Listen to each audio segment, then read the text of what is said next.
I know we should probably just forget about Tom Brady. You know, thank him for the Super Bowl. We probably should just move on and kind of forget about him. But I'm pissed.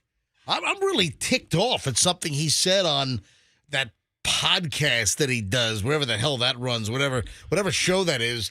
Are you aware of what he said? I am not aware. Let me tell you what I'm aware of. I'm aware of the absolute nightmare that this caused for me and for you and for many other radio individuals in our profession nationwide. And it was turmoil. It was a nightmare. It was walking on eggshells. It was all kinds of, timid, scaredy cat. It was. Do you have any idea what I'm talking about? Okay. I thought it was football related for a second. It has nothing to do with football. Okay. I know what you're talking where about. the hell's my tape dispenser? Why does my tape dispenser disappear every morning? I use it. Where is it over here? Froggy uses it for body hair removal. All right. No, he doesn't. Oh, it's right here. All right. Dude, would you please, My phone's broken. I need to use it to fix it. When do you take it? I never see you take it. When do you take it? Towards the end of the show, I like to take it and put it over here by me. Can you put it back? I guess. I can think about it. I need my tape because I got to hang up my break times and the audio cue sheet. And every morning, the tape dispenser's gone. And it's over by Froggy's spot. Dude, if you take it It's off... a good dispenser. If you take it off the windowsill, just put it back on the windowsill. That's not going to... I might have to get a second one. Yeah. I'm gonna need We don't have the budget around here for a second tape dispenser. I'll have to go steal one from General RV then. I'll bring it in. That's where all of our other office supplies come from. So what's new? What's new? All right. That's where I get my highlighters. Thank you to General RV. Yeah, thanks, Tammy. Thanks to General RV. We don't have a budget for staples or highlighters here. Take one highlighter a week and bring it to MJ. Office supplies on the MJ Morning Show are brought to you by General RV. Wow, it's quite an operation. One highlighter a week. Yes. Skim as little as possible. Yeah, I have quite the scam running. Yes. All right. Where was I? Oh, Tom Brady. I saw what he said. Nothing to do with football. Right. Zero. Do you remember what happened to the broadcast industry? It was TV and it was radio, but I think the radio scrutiny was even worse. Our lives were turned upside down. You got to be talking about yes, Janet Jackson, right? Yes, I am. What the hell's Tom Brady to do with that? I'm talking about Janet Jackson, and it is absolutely ridiculous. Hey, Andrew, where's my audio on Tom Brady? Do you have it up here yet? That was a very stressful time. What do you mean you don't? I'm still putting audio together. I put it all at once. I sent it at 11 o'clock last night. I'm not here at 11 o'clock at night. But you were here since 5 a.m. Yes, and I'm still putting all the tracks together that you wanted. Yes, see? Well, the show's on. It's 6:03. So what did he say? I have no Tom Brady I can play here. So, What did he say? That was the best Super Bowl ever? I mean, what could he possibly said? That was the highlight of my whole career was Janet Jackson's That was a terrible time. If Andrew can get the audio up, I can play it. Because I saw this last night. I don't listen to Tom Brady's radio show or podcast. I don't even know where the hell the damn thing runs. It's a podcast. It's online, I'm sure. Whatever the heck. So Tom Brady was saying that, the Janet Jackson controversy was good. Oh, here it is. Andrew has put my audio bites up. Was good? Yeah. Listen to this. What? Listen to what Tom Brady said. I think in the end, it was probably a good thing for the NFL because everyone got to talk about it and it was just more publicity. And you know what he's talking about? He's talking about Nipplegate. He's talking about Janet Jackson and the nipple exposure where Justin Timberlake at the very end of the halftime show during the Super Bowl, what was that, 2004? Yeah, it was February 1st, 2004 in Houston, and he played in that Super Bowl. He beat the Carolina Panthers. Okay. I'm just telling you, folks, and I'm going to get into this in much more depth later on, but I'm livid. I'm glad Tom Brady got the hell out of here. Because I'd show up at his door this morning. That was a stressful time. It was awful. We were under the microscope. Everyone was afraid of every word they said on the air because there was this cascading effect. And I'm going to play the whole Tom Brady audio here in a second. It was Janet Jackson, halftime show. It was the nipple deal at the very end where Justin Timberlake pulls that nipple trap door flap off of Janet Jackson's Boob? outfit, Yeah. and then she's got a nipple with like A clamp on like it. the settings cog on your phone around her nip. Yeah, it was made by Spacely Sprockets. That's and, what it looked like. It was like it was a sprocket. And I don't understand how it was even remotely comfortable to do any kind of performance with that accessory. But She had a metal like gear or cog around her nipple, and what it did, it caused unbelievable crazy fear, and every radio station put in a delay unit. Every radio station DJ was worried about what they said, even like innocuous words. The fear of God was put into us. So I remember MJ saying, "You guys go back in every bit we've ever done in Best of, re-edit it. If there's anything questionable, take it out." It was like 100 hours of work. It was insane. So Nipplegate with Janet Jackson, it caused this massive problem in the radio business, and everyone was afraid of getting fired over the next thing that they would say on the air when it was really just innocuous. There were no curse words, but we were afraid of our shadows. And it was a terrible, terrible, awful time for us. And I got Tom Brady saying that incident was good. I think in the end, it was probably a good thing for the NFL because everyone got to talk about it, and it was just more publicity for halftime shows. So is any publicity bad publicity? That's what they say. So who knows? Yeah. Yes, it was terrible. Tom, shut up. Give me Tom Brady's phone number. I gotta have a chat with him. You can call right now. His number's 12. My God. Good one. Just call 12. Hang on. 1 2. What if you pick the... Oh, this is Tom. All right, just hit 1 2. Let's see what happens. And, Yeah. All right, you're waiting. Hang on. It takes a while to connect. Tom Brady here. Hang on, Matt. Hello. All right. Hello. Yes. All right, just, Actually, this is probably when he's been up for 4 hours. not or so. ringing. Nothing's going to happen. I just hit 12 fast. Nothing's I happening. don't know if you have the right country code. He has his own country. Brady land. Yes. All right. Nothing's happening. Just dead. I hit 12. What's going on here? Oh, Now is he on the phone? It's busy. He doesn't want to take He your has call. us blocked. That's how he talks, like an All alien. right, 6:08, just getting rolling. Hey, I'm going to get into the Tom Brady mess a little later on, but that just pissed me off. Pissed off. All right, 6:08, just getting started. MJ Morning Show on Q105, busy Thursday show. I think I'm going to start the Fester RV-a-thon today. What do you think? I don't know if today's the best day. Why is that? I have doctor's appointments next couple of days. Oh, man, hold on. All right, well, let's discuss this next. All Oh, right. jeez, I'm I trying know. to help you Listen, out, my friend. Hang We'll on. figure it out. MJ Morning Show, Q105, back in a minute, 6:08. Pat's got traffic. Hello, Pat. From the Rubenstein Law Traffic Center. $3.8 million awarded for medical malpractice. $2 million recovered for an auto accident. Over $575 million recovered for our clients. If you've been injured, call us to see how we can help you. 1-800-BURNETTI, we're ready. Offices Tampa, Lakeland, Clearwater, Sarasota. Pat, that was the most enlightening traffic report I've ever heard from you ever. Andrew, what the hell happened? Did traffic not get loaded? Do we have any idea? I don't know. I can't see it from here. Okay. Oh, that's right, because our producer can't see what's on the air. That's another great part of the operation here. All right, back in a second, folks. At International Diamond Center, nobody tells our story better than...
Don't let me forget. It's a jammed up morning. I've got to discuss something with you, and I'm concerned for your health and safety. So I don't know if you should actually drive home after the morning show. I'll explain coming up in just a bit as soon as I have time to squeeze this in. It's urgent, it's important, but it's not going to affect you over the next 3.5 hours. It's not going to potentially affect you until you leave the show. So it's not like I have some kind of imminent issue that I've got to do immediately. I just have to do it during the show before you leave, okay? I don't understand. Remind me. No, you know what? This is a safety concern affecting you potentially and some of our listeners. So it's not just Froggy. It's also potentially many of you. So hang on. I'll get to that coming up in just a bit. Hey, Duran Duran tickets. Man, could you ask for better, more excited winners than we had yesterday? It was crazy. Yeah, both of them were super excited. I was happy for them. We had 2 pair of tickets for Duran Duran. The show was announced, recently, and Duran Duran is going to be on their world tour, making a Tampa stop at Amalie Arena on June 17th. In fact, tickets go on sale today. Right. So yesterday was win it before you could buy it. Exactly. I didn't say that. Probably should have. Anyway, so Duran Duran tickets again this morning on the MJ Morning Show. I'm going to follow the same pattern. Why screw with success? Phones were blasted off the hook. 7:30 and 9 o'clock. So at 7:30 this morning, I'll give away the first pair of Duran Duran concert tickets for June 17th at Amalie. And then we'll follow it up with the second pair at 9 o'clock this morning. So 7:30, 9 o'clock. Listen, I'll tell you what number caller to be. I'll give you the phone number. You call in. And if you're the right number caller, you win the Duran Duran tickets. But both of the winners were like, oh, my God. It was like they won $1 million. I think they would have taken the tickets over $1 million. At least the first woman who you never know what to expect because the way you do it is you just pick up the line. Yeah. Andrew counts to whatever number you want to have. Like yesterday, I took both times I took caller number 50, and then Andrew screened, hi, Q105, you're caller number 10, and you're number 11, you're number 12, you're number 26, you're number 42, you're number 45. All the way up to 49. You're number 49, and then he leaves it alone, and then I select caller 50 live on the air. Right. And I can do that because we're running a delay, so if somebody, curses me, I can just hit the dump button and get it off the air. So I'm just hot taking the call on the air. So watch, today's winners will be just total turds. Duran, no, don't jinx it. Oh, Duran Duran, huh? Oh, they're okay. Listen, if you're gonna try to win Duran Duran tickets and you're listening right now, and you're gonna call in at 7:30 and then to get at 9 o'clock, listen, don't disappoint me. I need you to have a live on-air aneurysm, okay? Oh, well, that's a bit much. How are they gonna enjoy the show? No, I need you to scream. It needs to be like you just won Powerball. I don't know that aneurysm is the right descriptive term for my Powerball winning reaction. Because let me tell you right now, the worst thing in the world in radio is when you're giving away a really good prize and a caller calls up, like let's say like one of the Microsoft Surfaces, and you realize that last year we gave away 40 Microsoft Surfaces. Thanks to Don the IT guy, Team Logic IT. If you're a business and you need a great IT guy, you need a great company, DonTheITGuy.com. Team Logic IT in St. Petersburg. So Don helped facilitate because he's a Microsoft dealer and everything. But we had people who won those Surfaces and they came out of their skin excited. It changed their lives. They were praying for something like this to happen to them. Then I'd go for caller 105 for the Microsoft Surface. And I'm like, hey, you're caller 105. Hey, what's the name of the last hour's winner? Oh, that was Bill. Congratulations, you won a Microsoft Surface. Yeah. Oh, thank you. Thanks, man. Froggy, that was too excited. Froggy, what are you doing over there? Oh, sorry. I was going for Yeah, well, it didn't quite work that way. Leave this to me, all right? Save all of your excitement. Yeah. Sorry, you're better being boring than me. You're caller number 105. You win. All right. Oh, thank you. All right, thanks, man. Thank you, great. Super. Best to ruin it there. No, I'm on It's point. wonderful. It's great. Yeah, Froggy, you were too excited over there. Yeah, nothing's worse when you give away a prize and the winner is just a downer. Yeah. I mean, like they're tranquilized. Yeah, that's the word. Because radio stations, a lot of times when you're giving away a really killer prize, they're looking for promo audio. They're looking to turn the winning item and the winner into a promo so they run it on the air. And then when you get like a crappy winner, it's like, oh, jeez, I just gave him $10,000. Thank you. Yeah. Appreciate it. It's like Stephen Wright won. Yeah. What's your name? Stephen Wright.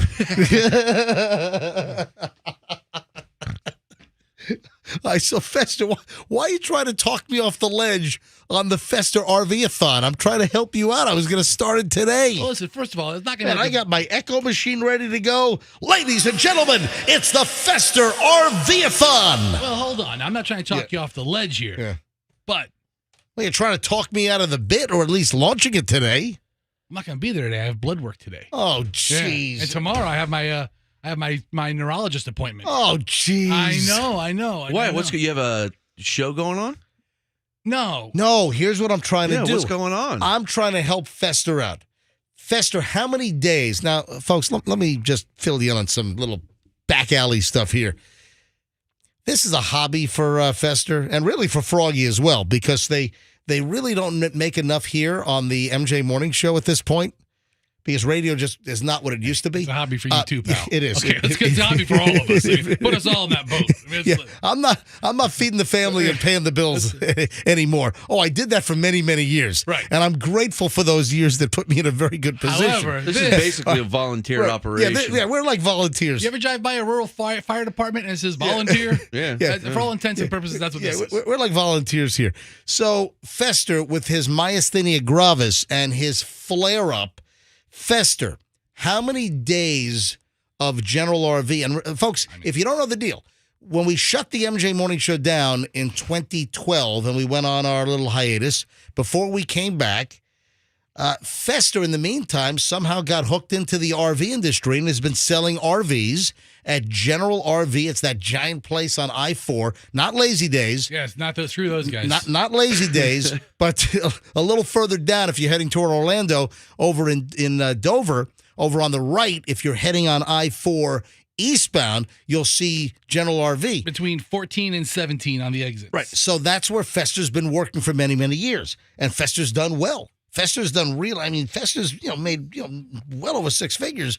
I mean, for a good chunk of time here. A lot of money. I mean, selling RVs, and Fester loves it. Just one at a time. And then when we decided to put the MJ Morning Show back together, hey, we're putting the band back together. So we did. But Fester kept his day job, because that's where he really makes his money. But with Fester's resurgence of the myasthenia gravis and the fact that it came out of remission and knocked him on his butt, how many days of RV sales did you miss? About, roughly. Maybe 40, 35. It was over a month. I mean, it's a lot. Yeah. And then you also, in the meantime, you missed the RV Super Show at the fairgrounds. The biggest RV show in the country, the Florida RV Show. So Fester, that was the week I was in the hospital. You could have made $30,000 in a weekend. Yeah, I mean, I would have. I probably. I was. What happened to that fund going on for you or whatever that was? We're getting to that too. I really, Don, the IT guy. Yeah. What happened to that loot? Well, we have that. I've got $1,300 sitting. Yeah. In, well, we have to, you know what? We have to. Let me write that down. We got to address that as well. That's another thing we have to address. GoFundMe. I've got the cash. I got the cash right here. I'm not pocketing the cash. I got it right here in the drawer. That's on the list of things to talk about. It's in your drawer, huh? Yeah, okay, thanks. We've got to talk about that. So I haven't absconded with the money. It's sitting right here in an I'm envelope. just wondering. MG's $1,300. Here is my plan. I want to start the Fester RV-a-thon and see if we have listeners that have friends or relatives that are in the market to buy an RV. Right. And we can send that business to Fester to make up for like the 30 days of missing sales. I mean, forget the 30 days. It's the RV show. I mean, it's still 2-3 RVs a day. That's a big RV show, man. It's helping a lot of people find the perfect recreational vehicle. So my plan is to start the Fester RV-a-thon and to help Fester make up for lost sales. And I know that our audience is vast, our audience is large, and I know that we can somehow put together a radio telethon to at least send people to Fester, so Fester can sell a bunch of RVs to make up for his loose time. Well, let's get stuff straight. And his lost time. Do we have entertainment lined up for this telethon? Is Jerry Lewis's corpse going to roll in here? I wish. Ladies and gentlemen, Fester missed 30 days of RV sales. Are you playing the Dead Dog song? Yes, No, I am. Hungry Dog. Yeah. Oh, not Dead Yet Dog? Yeah. Gonna be dead. So if you could help Fester out, not yet, because we're not officially launching the bit yet. We're not launching the Fester RV thought because he's going to be at the doctor for the next 18 days. 2 days. But at some point, it's a very sad time, and I'm just trying to help Fester overcome. It's not that sad. Please help my big fat friend. Okay, hold. I don't know if I want to participate in this. This is not really a great. It takes a lot of money to keep Fester going. Again, just from a fridge standpoint. This is Yeah. awful. Yeah. So, hold on. What do you mean? You're not going to participate in what? I don't want me to do the Fester RV-a-thon? No. Really? You know what? If we're gonna if there's Please, whatever you can do to help Fester sell RVs. You don't like the concept? I mean, if we're gonna go, Are you stalling the concept? Sally Struthers. She was a spokesperson for hungry kids in Africa. And I'm as big as Fester. You know what? I'm Sally Struthers, and Fester needs to sell a bunch of RVs. First of all, I don't know that the dog near death music is the theme that anybody would want to go Sarah for. McLachlan. Why not? I think this is the perfect help Fester sell RV music. And in reality, This is a very big motivator. Yeah. I'm out on all of it.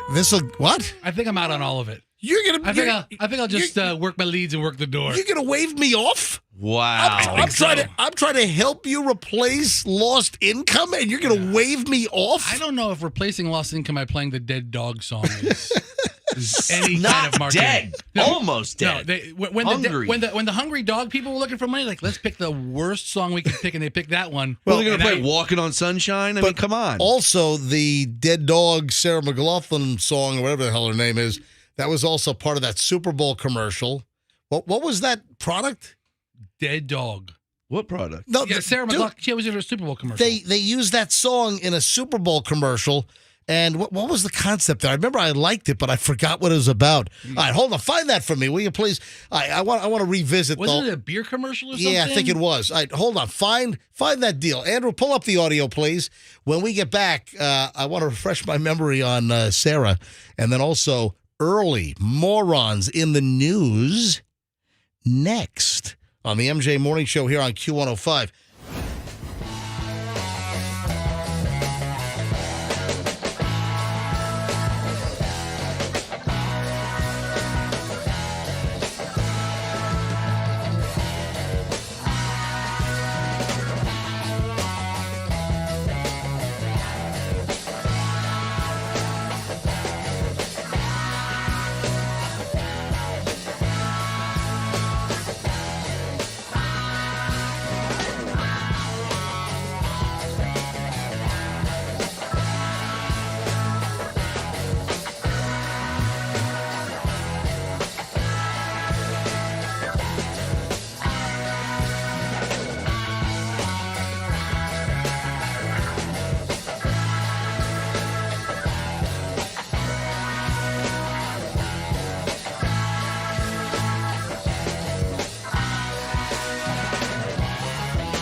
Oh, did you see what Steven Spielberg said about Tom Cruise's Top Gun Maverick, guys?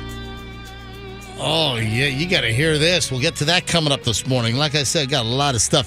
Duran Duran tickets. We'll give away 2 pair this morning, 7:30 and 9 o'clock. So the first pair in just over 45 minutes. We'll tell you when to call in, what number to be, 7:30, and then we'll give away another Duran Duran pair of tickets at 9 o'clock this morning. Before I get to early morons in the news, the Sarah McLachlan. Did I say McLaughlin before? Her name's Sarah McLachlan. It's Sarah McLachlan. Lachlan, yeah. McLaughlin. I thought it was like Sarah McLaughlin, like remember the anchor on Channel 28? Yeah. Remember Brendan McLaughlin? Oh, do I ever? Yeah. Where's he? He was good. I like Brendan McLaughlin. He's doing dead dog commercials. Where is he? Where's Brendan McLaughlin? Somebody get me Brendan McLaughlin on the phone. All right. So Sarah McLachlan, she was used in that beer commercial, and Fester found this is a big Super Bowl commercial, and I have a story here. And if you're just tuning in, I just played her sad music, the Arms of the Angel, yes, when talking about trying to help out Fester, who's looking a gift horse in the mouth, you ingrate. Probably not with that song. Yeah. Probably not with that. I think I'm calling that one right. Why have you turned sour all of a sudden? Did the song make you sour? Well, I mean, is that what spoiled the whole thing? It's not really wanting you to buy an RV song. I guess we're in marketing and advertising. I don't know that a big, New York ad agency is like, hey, we're going to have this exciting event and we're going to play the same song that you would expect to see Hungry Hounds. It's a spoilt bit. By the way, who uses spoiled versus spoilt? You ever see that? Like spoiled, SPOILED versus SPOILT. Is that like a Philadelphia? I've never heard the word spoilt. Spoilt. Is that like a British thing? I'm pretty sure that I've read it like in, I don't know, Canterbury Tales or something. Ew, spoilt. Spoilt. All right, so under the Google dictionary, spoil past tense is right. Spoilt. Spoilt. I always say spoiled, ED, but spoilt. Do you know anyone that uses spoiled? Oh, the butter has spoilt. Spoiled. It's like something. Dick is spoiled. What was that? I said the dick is spoiled. The spotted dick is spoiled? All right, so. Oh, my God. It's nasty in me mouth. You know what? They need to work that dialogue into The Crown. All right, so. That's what they need to do. It's all spoiled. Favorite things on Google is the people also ask questions. Right. Is it spoilt or spoiled? Oh, look at this. Americans use spoiled as both the simple past tense and past participle of the verb spoil. Whereas, here we go, British speakers use spoiled as the simple past tense and spoilt as the past participle. Well, there you go. It's all explained. Anyway, why the hell are we talking about this? And Sarah McLachlan? Well, because Fester's all pissed off that I used her music as the sad music to help Fester, recoup his lost RV sales during his autoimmune issue with myasthenia gravis. At no time am I pissed off. It's just an observation that I think that's the exact wrong music. What do you want? Well, listen. I don't know. Because of the Sarah McLachlan thing, what is it? What is it? McLachlan. So I said it right. It's McLachlan. Because of the Sarah McLachlan thing, I did read a story and I just found it. People are saying that Busch Light's Super Bowl ad with Sarah McLachlan is a masterpiece. Wow. Yep. What did they do? And this was actually a ramp-up story that Super Bowl Sunday is just days away, and while we're eagerly awaiting the matchup between Kansas City Chiefs and the Philadelphia Eagles, will be glued. This year's lineup of commercial stands to be a great one. I didn't think so. But this Busch Light spot is currently leading the charge as our 2023 favorite. It's the pairing of a light beer with Grammy Award-winning singer, animal rights activist Sarah McLachlan that is so unexpectedly funny.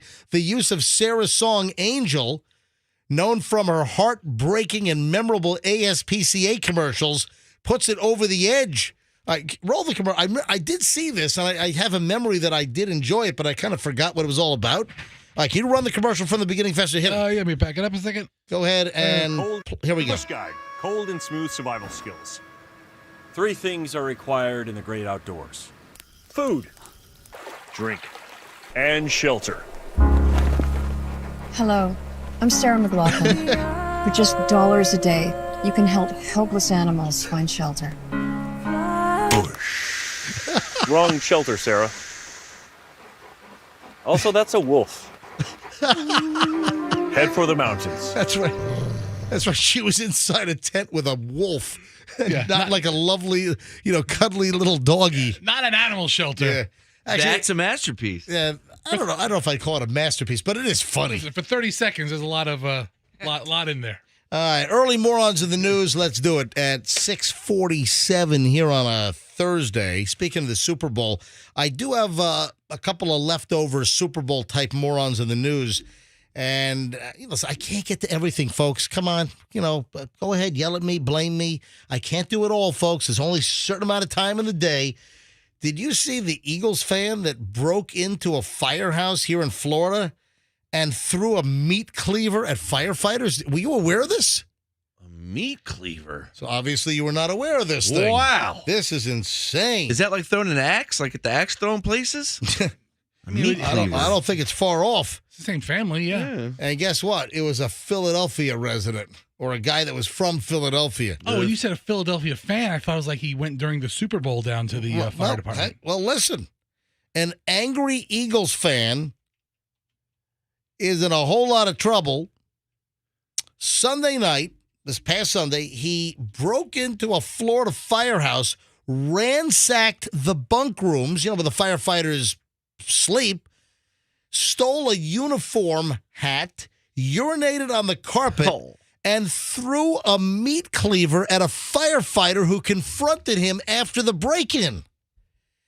Edward D'Alessandro, 25, of Philadelphia, barged into the Hutchinson Island Fire Station in Martin County. Hutch Island is right off of Fort Pierce. In fact, little known MJ fact, I lived on Hutchinson Island for about 3 months back in 1992. Oh, yeah? I did. You lived on an island? When I left New York the first time around at WPLJ to start my first morning show, the MJ Morning Show, really, true, on a West Palm Beach station before I was hired at the Power Pig, I was working in Fort Pierce. And the radio station that I worked for was WOVV 95.5. And they hired me from New York to start my first morning show in West Palm Beach. And their radio station and studios were in Fort Pierce in like this dumpy old building. There were crack dealers and hookers on the corner when I drove in. Seriously. Yeah. In the morning. I drive into work and there were crack dealers and hookers on the street. That's the golden age of radio right there. Selling their wares. And they were like, oh, yeah, we're moving in a couple of months. But they were honest. They were right. So we were moving to like brand new studios in West Palm. But this was like almost an hour north in Fort Pierce in this dump. So I had to find a place to live for 3 months. I rented a condo in a retirement community with no one under the age of 80 on Hutchinson Island. That's great. Hello, young man. So that's where this happened. Does your grandmother know where you are? This guy broke into I probably passed right by the Hutchinson Island fire station right across on the other side of the state in Martin County. Busted in about 10 p.m., stole a hat, $126 in cash, some knives. Then he allegedly whizzed on the floor near a closet. Then firefighters found him, and he threw a meat cleaver at him. Jeez. What the hell? Now, what is it? Is there a blade on a meat? What is a meat cleaver? Is that where you smash meat with? You chop meat with it. So it's a knife. It's a giant knife. It's a cleaver. No. You don't know what a cleaver is? It's like a knife and an axe had a baby, and you hold it in your hand. I'm trying to think of the... Dude, I'll show you a picture of a cleaver. How do you not know what a meat cleaver is? Wasn't that the name of the movie they made in The Sopranos? Cleaver. Christopher's bad movie. Police said the firefighters were able to hold D'Alessandro, who in his mugshot is wearing an Eagles jersey and a black eye, until authorities arrived. What a schmuck. Oh, that's I had to find it on Google Images. That's a knife. It's not a knife. It's a cleaver. It's a nasty... That's not a knife. Those things are pretty nasty. All right, I still got to get to... I don't understand this. I've got to get to teenagers stealing $250,000 of this product. I don't understand this. I'm baffled. Teenagers allegedly stealing $250,000 of this. What? We'll tell you next on the MJ Morning Show here on Q105.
922-105-702.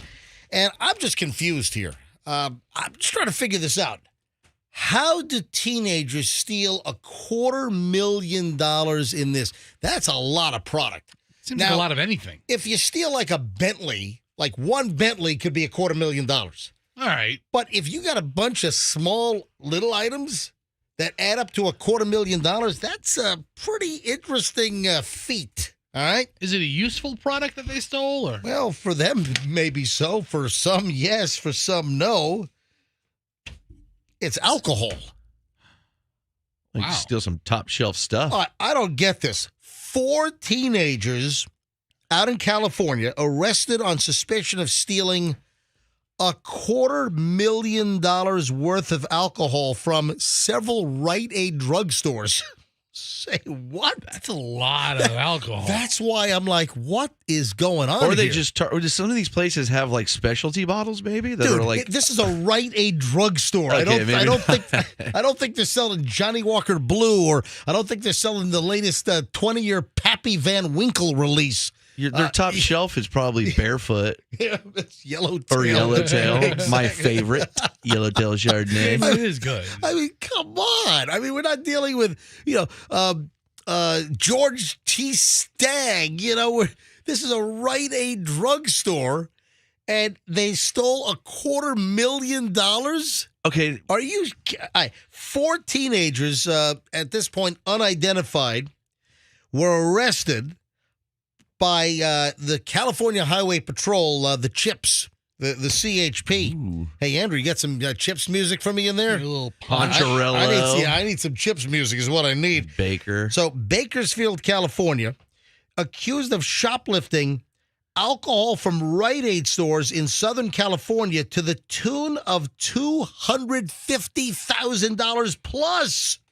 They don't even have $1,000 worth of wine on merchandise. I'm looking at the Rite Aid shelves right now, and there's some Patron bottles, there's some Hennessy. Yeah, but those are nice shelves, aren't they? But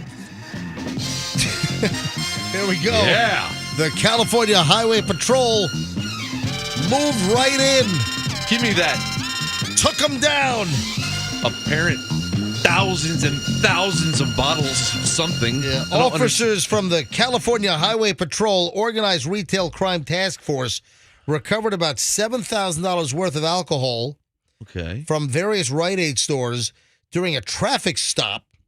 Highway Patrol officials said the teenagers are from Hernet, California, and Riverside. Anyway, the teenagers are 16 and 17 years old, and they're ripping off $250,000 worth of alcohol from a drugstore?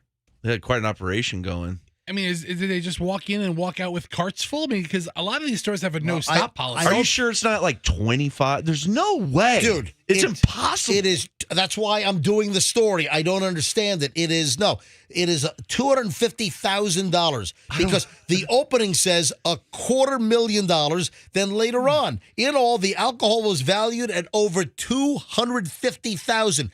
$250, comma, 000, $250,000. I don't understand. Either do I. That's why I'm doing the freaking story. I don't get it. Did they rob every Rite Aid? Like everyone. Hey, somebody get Roz on the phone. I'm all scared and confused over here. Every Rite Aid only. No other stores have reported these kinds of theft. Rite Aid. Left Aid. And it's a couple of Rite Aid stores. How the hell do they? All right. Anyway, moving along. Hey, speaking of theft, you see a guy that stole almost 200,000 Cadbury cream-filled eggs? See, now that's what I would steal. I mean, leave all that alcohol. 'Tis the season, man. With Easter coming up, the Cadbury eggs are already available. You're going to find them as impulse items like at the convenience stores, the drug stores. Mm-hmm. You're going to check out the Cadbury eggs. You're going to be sitting at the cash register. And can I make a confession about Cadbury eggs? Don't say it. I hate them. Oh, my God. I like the original. God, I hate they are so sweet. The cream. They are too sweet. They're sickeningly sweet to me. You can only have one a week. No, I can't have one ever. They're just too damn sweet. I like to eat the whole thing and it bursts in your mouth. I love chocolate. I'm a chocoholic. I make the best chocolate ice cream on the planet. You've never had chocolate ice cream as good as mine. On the planet? Absolutely. Wow. How about other planets? I'm using Valrhona French cocoa. I'm using Belgian dark chocolate. Tell you, for each pint of my chocolate ice cream, I think it cost me about $50. Smart. Okay. But the ingredients are amazing. Right. All right. Now, back over to the Cadbury eggs. They're too freaking sweet. I'm telling you. Yeah. They're nauseating to me. It's just too much. And I'm a sugar shocker. I love my fair share of sugar. Just ask Michelle. But Cadbury eggs are too sweet. All right, so that's a good point. Andrew, our producer, wants to know what's more expensive these days, a regular real egg or a Cadbury egg? Ooh, I nice. think, you know what, the Cadbury egg might be cheaper. It's less, yeah. It might be less money than a single egg. Oh, gosh, I have to really get into that now, Andrew. That's a good If you observation. extrapolate the price of each egg in a 12-pack and a dozen. Yeah, this guy, it's a British story. This guy's over in Western England, and 32-year-old guy by the name of Joby Poole stole over almost close to 200,000 Cadbury cream eggs worth over $37,000, according to USA Today. How is he going to move them? Yeah. After the theft, police said a vehicle, presumably purporting to be the Easter Bunny, was stopped and the suspect was arrested. Theft happened this past Saturday. Police discovered the chocolate eggs and other chocolate varieties were stolen from a storage unit. So what, like a distributor? I would imagine a distributor that was getting ready to distribute all these Cadbury Easter eggs. I mean, who else would have 200,000 eggs just sitting in a warehouse? And listen, I'm sorry if it's sacrilegious, but I really dislike I like Cadbury chocolate. Yeah. I like the Cadbury chocolate with like the caramel inside. I like Cadbury milk chocolate in the bluish, purplish wrapper. I like Cadbury. It's good chocolate to me. But the Cadbury egg is such a turnoff to me. No. Because it is like somebody opened up your mouth with vice grips and dumped in a 4-pound bag of Domino sugar. That's what it's like. You are way off. No, I'm not. The genius that makes it look like an actual egg white and egg yolk. That's crazy. You know what? Insane. I think they ought to have the mystery salmonella egg. Ooh. That one of them, like the golden ticket? Exactly. So, exactly like a golden ticket that we've infected only one egg with salmonella. If you get it, you win $1 million. I'd play that game. It's the Cadbury salmonella egg. I mean, who's going to be biting the salmonella kill you every time? I mean, no. What do you think? Oh, I think that's great. I think we just lost our Cadbury egg endorsement, though. Hey, well, but listen, I like their chocolate. I'm a Cadbury fan. I just don't like the egg. It's just too damn sweet. All right, 7:10 at the MJ Morning Show. Oh, heads up. In about 20 minutes at 7:30, we're going to give away the first pair of Duran Duran tickets this morning. Very excited about this because I like Duran. I've always liked Duran Duran. Ordinary World, I think, is my favorite Duran Duran song. Ordinary World. Yeah, maybe we could do a deep dive into MJ's favorite Duran Duran cuts later. Yeah, maybe the deep cuts with MJ. Yeah. All right, so 7:30, we'll give away a pair of Duran Duran tickets, and then we'll do another pair at 9 o'clock. So 7:30 and 9. Just listen, and we'll tell you what number caller to be, and you buzz in. If you're the right caller, you win. I have a little tip. I said...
much I love a good story with a mugshot, right, guys? And I got a doozy, man.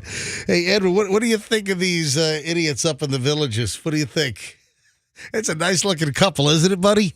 Yeah, Andrew just put this up on mjmorningshow.com. And Duran Duran tickets in like 4.5 minutes or thereabouts. It's a live show, so I'm going to get as close to 7:30 as possible. If you're listening for Duran Duran tickets, it is imminent. Yeah, just sit down and relax because calling in early doesn't help on this. Yeah, people are calling already. Yeah, don't call in now. Duran Duran tickets are imminent. At around 7:30, we'll give away a pair of Duran Duran tickets. If you don't win at 7:30, be listening. We'll do it again at 9 o'clock this morning, Duran Duran tickets. All right, quickly. I'm just going to have this posted at mjmorningshow.com. I'm going to pass this around for you guys to see it. So they were pulling the old, no one's going to suspect somebody in a wheelchair for a shoplifting scam. Yeah. That's a pretty good scam. Oh, yeah. You're in a wheelchair. You're getting pushed around. You're acting, all wheelchair bound. Oh, how could you possibly be a shoplifter? Well, tell you what. Loss prevention. Watch out for the wheelchairs, man. What store were they in? Best Buy. Oh, so much to steal. Oh my gosh. Yep. And you gotta see them, but you're like, come on, this isn't real. It's a couple? It's a couple because the woman was pushing the guy in the wheelchair, and he was shoving all kinds of stuff like in his jacket while he's being pushed around in a wheelchair. Is that mugshot the best? Look at this guy's mugshot. Look at it. Does he have no teeth? My God! Yeah.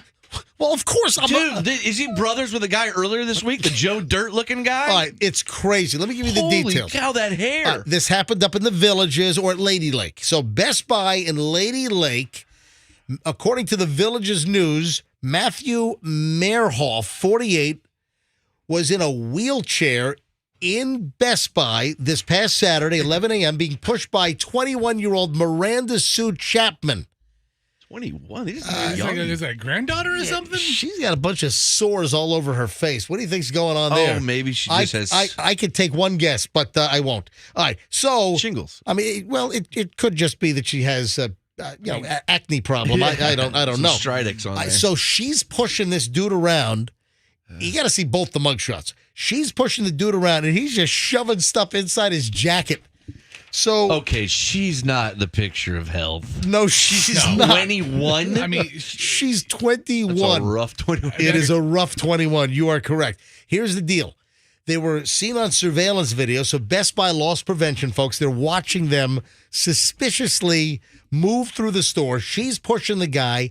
They see Mehrhoff placing an item inside his jacket, zipping it up. He's like trying to hide stuff in the wheelchair. So store personnel contacted police, and the police come. Lady Lake police come up in Lady Lake, and they say, out of the store, they want you out of here. Then they started arguing. They might have been able to get out of there with whatever the guy had shoved in his shirt because after police arrived, asked the pair to leave, they became loud and argumentative, wouldn't go. They were told 3 times to get out of the store or they would be arrested. And when they were finally arrested, the guy had a black LG external USB Blu-ray disc writer and a USB power cord in his jacket. Does he even know how to use that stuff? I have no idea. You know they were profiled, immediately walked into the Best Buy. Look at them. What do you think they're going to buy there? Yeah, the profile worked. Also, he had 8.24 grams of marijuana on his person.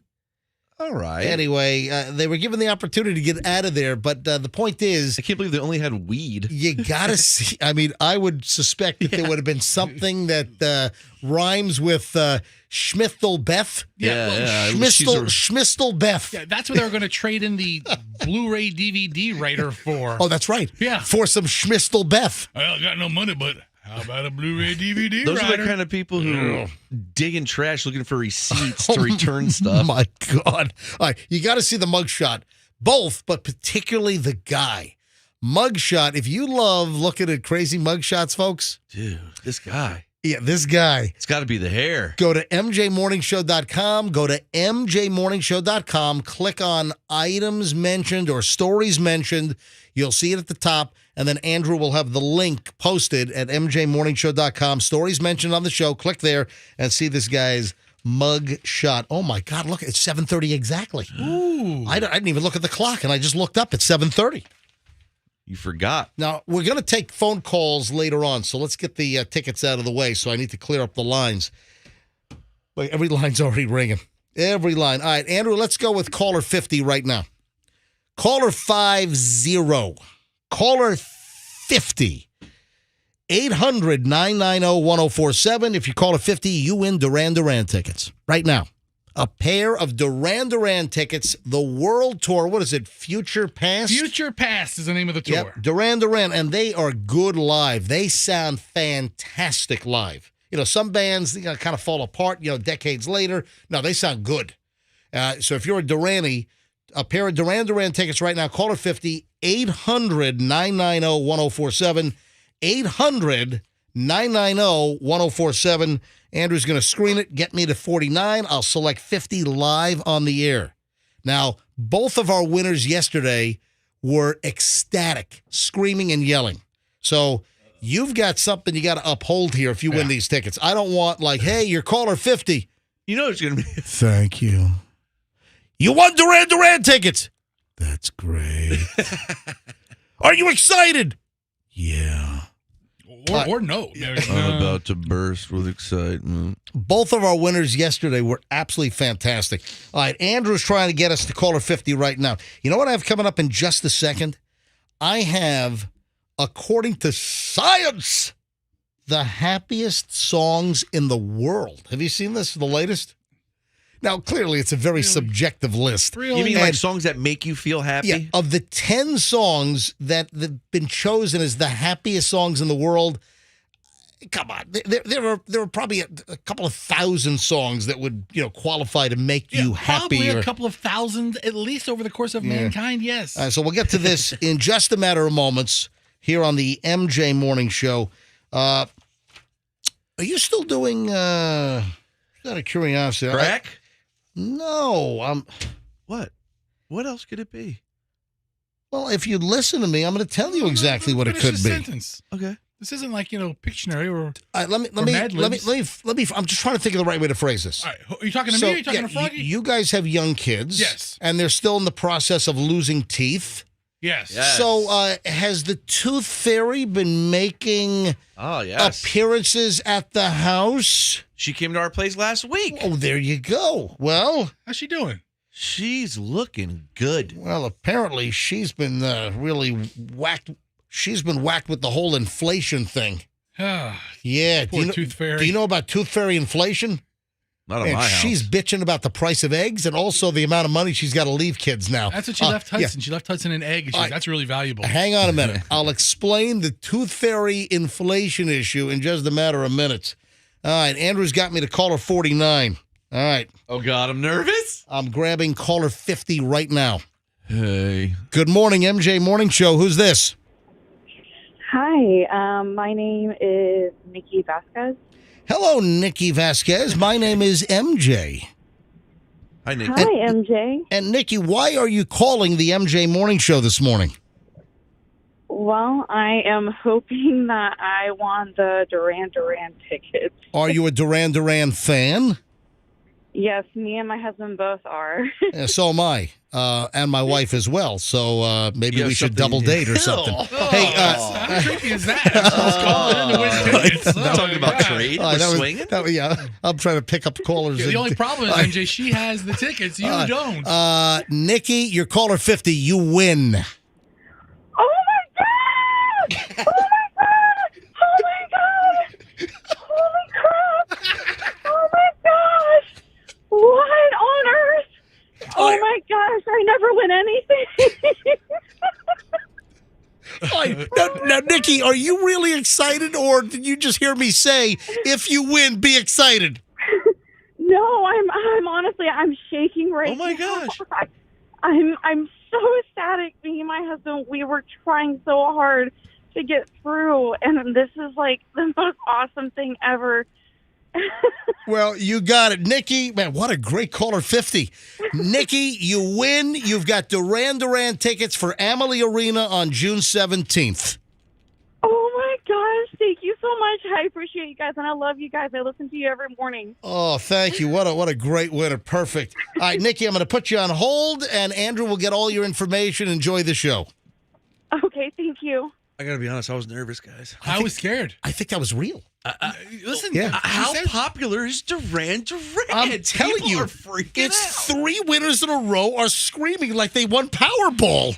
It's like back in the day when the Backstreet Boys were big and people were outside the parking lot. We're all the Duranis. That's crazy. Anyway, another pair at 9 o'clock. So if you just tried to call in and you didn't win, we'll give away another pair of Duran Duran tickets at 9 o'clock right here on the MJ Morning Show on Q105. All right, back to the Tooth Fairy for a minute. And then, hey, do you know about the whole left lane cruising gig? You know what's going on? Do you know about left lane cruising? No, what? Oh, Fester is a extreme violator of this. Yeah, I am. Yeah, just smoking a cigar, just not a care in the world. Put me in the fast lane. Sitting in the left lane. That's right.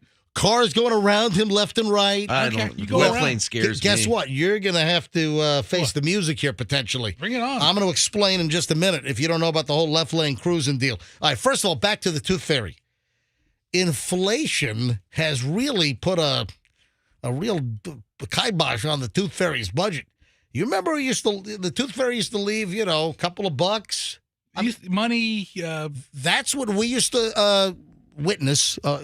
She used to leave. When I was a kid, I used to get like $1 or $2. I maybe. remember when I was younger, I think $1 was the tooth. Yeah. Hey, $1 now, it doesn't get you anything. Right. $2 gets you nothing.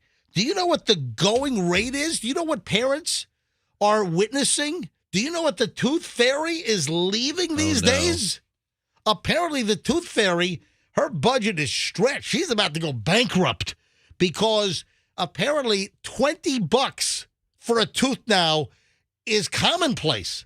Now, I had the conversation with my wife last night with Michelle. I'm like, hey, when the Tooth Fairy came for our kids, for little Chloe and little Julian, the Tooth Fairy used to leave those gold president dollars. You know those little dollar coins with all the different presidents on them? Oh, that's cool. Chloe was so excited she got a Rutherford B. Hayes. Oh, no, Grover Cleveland. That's her favorite. Yeah, Grover Cleveland. Right? Yeah. Last week, the Tooth Fairy left Luke a $20 bill.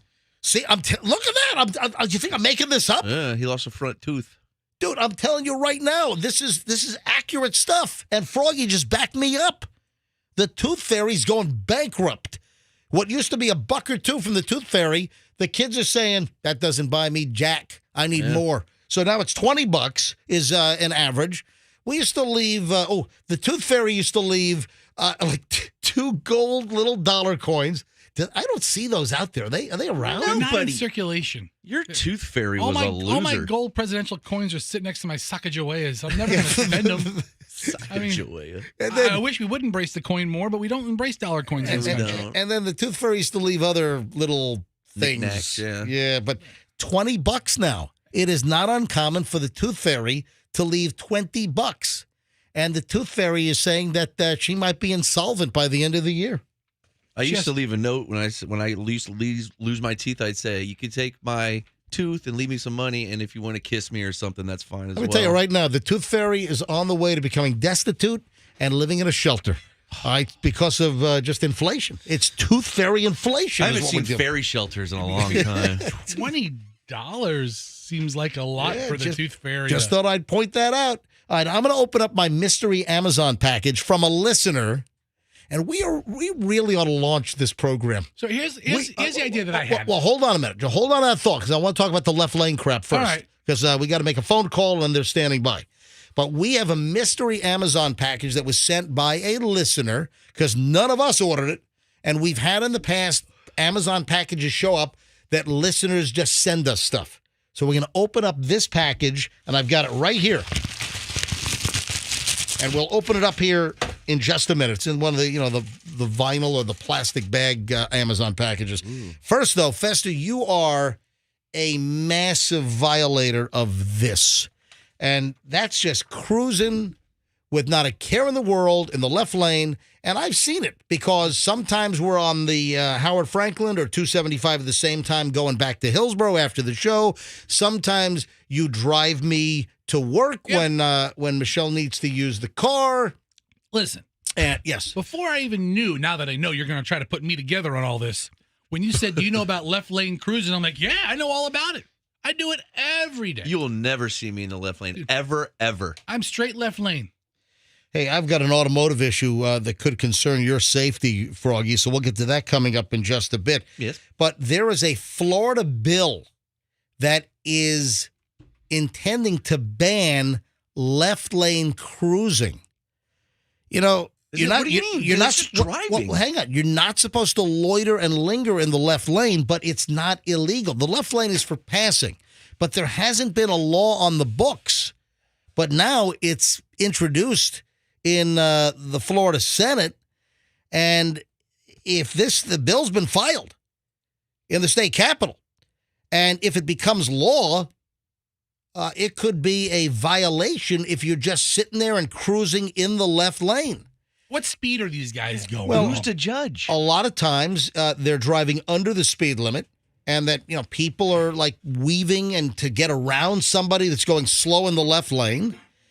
But a bill has been filed in Florida. You can drive in the fast lane as long as you move out of the way if another car is trying to pass. But new legislation, which has been introduced in Tallahassee, would require all cars to stay out of the left lane and use the left lane only for passing. It's a terrible idea. It's a terrible Sounds law. dangerous. Yeah, seriously. They should call this the barrel asser law. It's going to make it more crashes. Yeah, the only people that are going to use it are the crazy driving speed demons. When are they going to ever use my invention of reverse magnetized bumpers? I'm making a call, obviously. We heard the phone chimes. Phone tones, not chimes. What do you have, wind Chimes. chimes on your back porch? Bling, bling, bling, yeah. Good morning. Is this State Senator Jeff Brandis? Hey, good morning, Tom. How are you? Hey, Jeff. Welcome back to the MJ Morning Show. So we got St. Pete resident. We got Jeff Brandis, Florida State Senator. Hey, we're talking about this bill that's been introduced, and I'm telling you, Fester ought to be the first one pulled over if this thing is signed into law. Jeff, call it the Fester bill. I'd be honored to have. That's exactly right. We'll name it after you. I'd be honored to have legislation named after me in Tallahassee. Thank you. All right, so explain what the left lane bill is, and are you part of the introduction at all, or you just support it or don't support it? Where do you stand? No, so listen, I left the legislature. I got termed out this year, so I get to stand on the sidelines and watch legislation that comes through now. But ultimately, this is kind of already the law in Florida. All he's doing is saying, on major roads with speed limit 65. Oh, hang on. You're breaking up here. So go ahead. So that's pretty much the law today, right? It's already the law. There's already a law that says you can't drive in the left-hand lane continuously. He's just kind of adding some more provisions to it without really changing the penalty. Now, do you know who introduced it? I don't know. It's a member of the new member of the Florida House. Right. So I don't. How many years were you in, Jeff? I was in for 12. Wow. I did two years in the House and a decade in the Senate. Wow. And this is kind of my first time out. But but really the issue is not the law; it's really enforcement. I mean, the simple truth is, Florida Highway Patrol is pretty much kind of kept at a skeleton crew, and for the most part, it's an enforcement issue.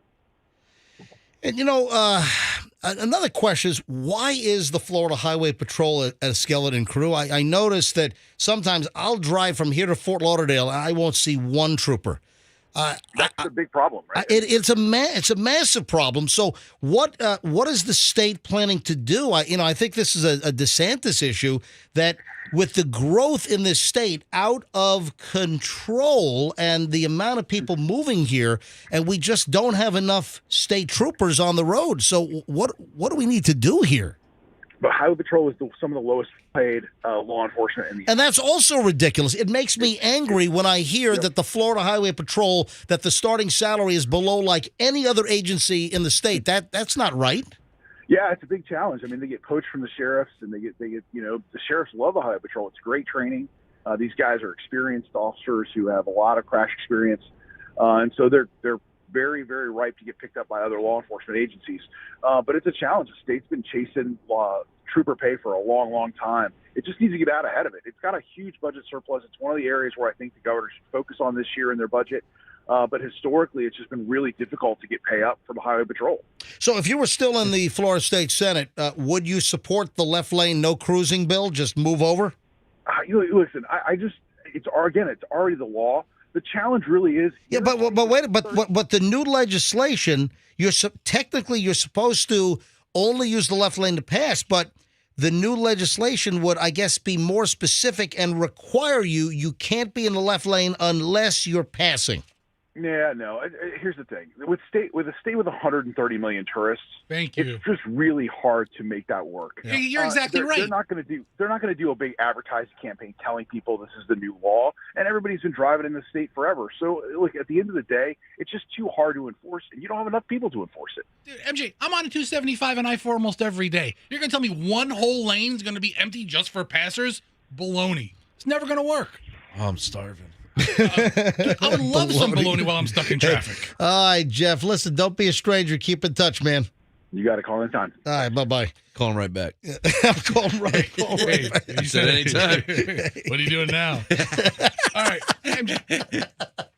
I don't know. This seems like a dumb bill. Yeah, it's dangerous. It's not going to go through. And then guys like me who like to go about the speed limit or maybe a couple of miles over, smoking my big cigar, letting the fresh air come in and the beautiful blue smoke of my cigar come out. Yeah, I don't want to be having, because people who are abusing this are the super speeders, the guys who are weaving in and out and shifting back and forth, and the dangerous drivers. Get on them. Yeah. Yeah. I should run for office. Really? You should. Yeah, that's what we need. Hang on, I'm taking line 12. Hi. Let me grab Danny in Clearwater. Yeah, Danny, you're on the MJ Morning Show. Hello. Hey, MJ, how's it going? Going well. What's up? Good. My daughter was cruising through Alabama just a couple of months ago, left lane cruising, doing the speed limit, and she got pulled over. And the officer, he was like really aggressive. He was like, "I've been behind you for 3 miles. You cannot be in the left lane unless you're passing people." She's like, "What?" And he even told her it's okay to speed, to pass people. Just get out of the left lane. Did she get cited or just reprimanded? Reprimanded, yelled at, and warned for the first time. Jeez. Yeah. And this was in Alabama? Yes. Was it was it the highway patrol, or was it just like a local Buford County. T. Pusser sheriff? Yeah, it was a county, whatever county. Well, how old's your daughter? She's 22. Did she get like the crap scared out of her? Oh, yeah. Oh, geez. We don't take kindly to left laners. Yeah. You little city slicker left laners, come on in here. Looks like you got a tail light out, too. Smash the tail light. But they're not messing around with that in some places. I guess not. All right. Hey, thank you, buddy. Thanks for calling in. Thanks for listening. Sure. Have a great day. Man. You guys ready for the happiest songs in the world? How many are there? Can I guess? Or can we try to guess? I mean, there's there so has to be a couple obvious ones. All right. Hold on. I'm going to get to that in like a minute. Okay. Wind Beneath My Wings. Happiest songs in the world. It's the top 10, according to scientists. Happiest songs in the world. Get to that in like 1 minute. First though, let me open up the Amazon package. All right. Okay. So I have. I'm gonna hold this up to the MJ Morning Show TV camera right here. I am holding the plastic bag Amazon package, and it's got some weight to it. And this is a listener sent package to the MJ Morning Show, and I didn't order anything. I asked Fester, did you order anything? Did not order it. Froggy, did you order anything to the show? I wouldn't know how. I asked Roxanne, and Roxanne's not here today. Do we know why? She sent us a text. Did she? Yeah, at 10 minutes before the show started. Oh, I didn't see a text. She sent the group text, and she said, "Guys, I'm so sorry. I'm sick." Fester, stop. I'm honoring her by reading it in her tone. Yeah, just read it. Just before we came on the air today, like at 6 o'clock, just before I cracked the mics, as the show open was finishing, Fester said, "No Roxanne today." Yeah. So I knew, but I did not see the text on why. What'd she say? 5:51. Right. Would you like for me to read it in Fester voice or Roxanne voice, Froggy? Read it in Roxanne voice. Oh, God. Guys, I'm so sorry. I'm sick and won't be in today. No further details. Okay. So then Froggy. Maybe we ought to call up Roxanne and see what the sickness is. Froggy writes back a couple minutes later. Right. Hey, feel better. I mean, what are you going to say? Somebody's sick. But she didn't give any details as to. Did she respond to that? Nope, no reply back. Really? She probably went back to bed. I don't know Wow. if she's sick, like, Feel better. The flu or hungover. What kind of sick? I'm going to open up the Amazon package, which I believe is from a listener. And here we go. Hopefully it's a supporter. Let's see. Yeah, right. I don't know how I feel about just opening up random packages on the air. Well, but it came from Amazon. It would be a pretty elaborate ruse to fake a whole Amazon delivery label and package and everything. All right. I have it. Is that a note? There are notes inside. Oh, a gift for you. I've got the Amazon gift for you receipt little ticket in here. Okay. Love the show.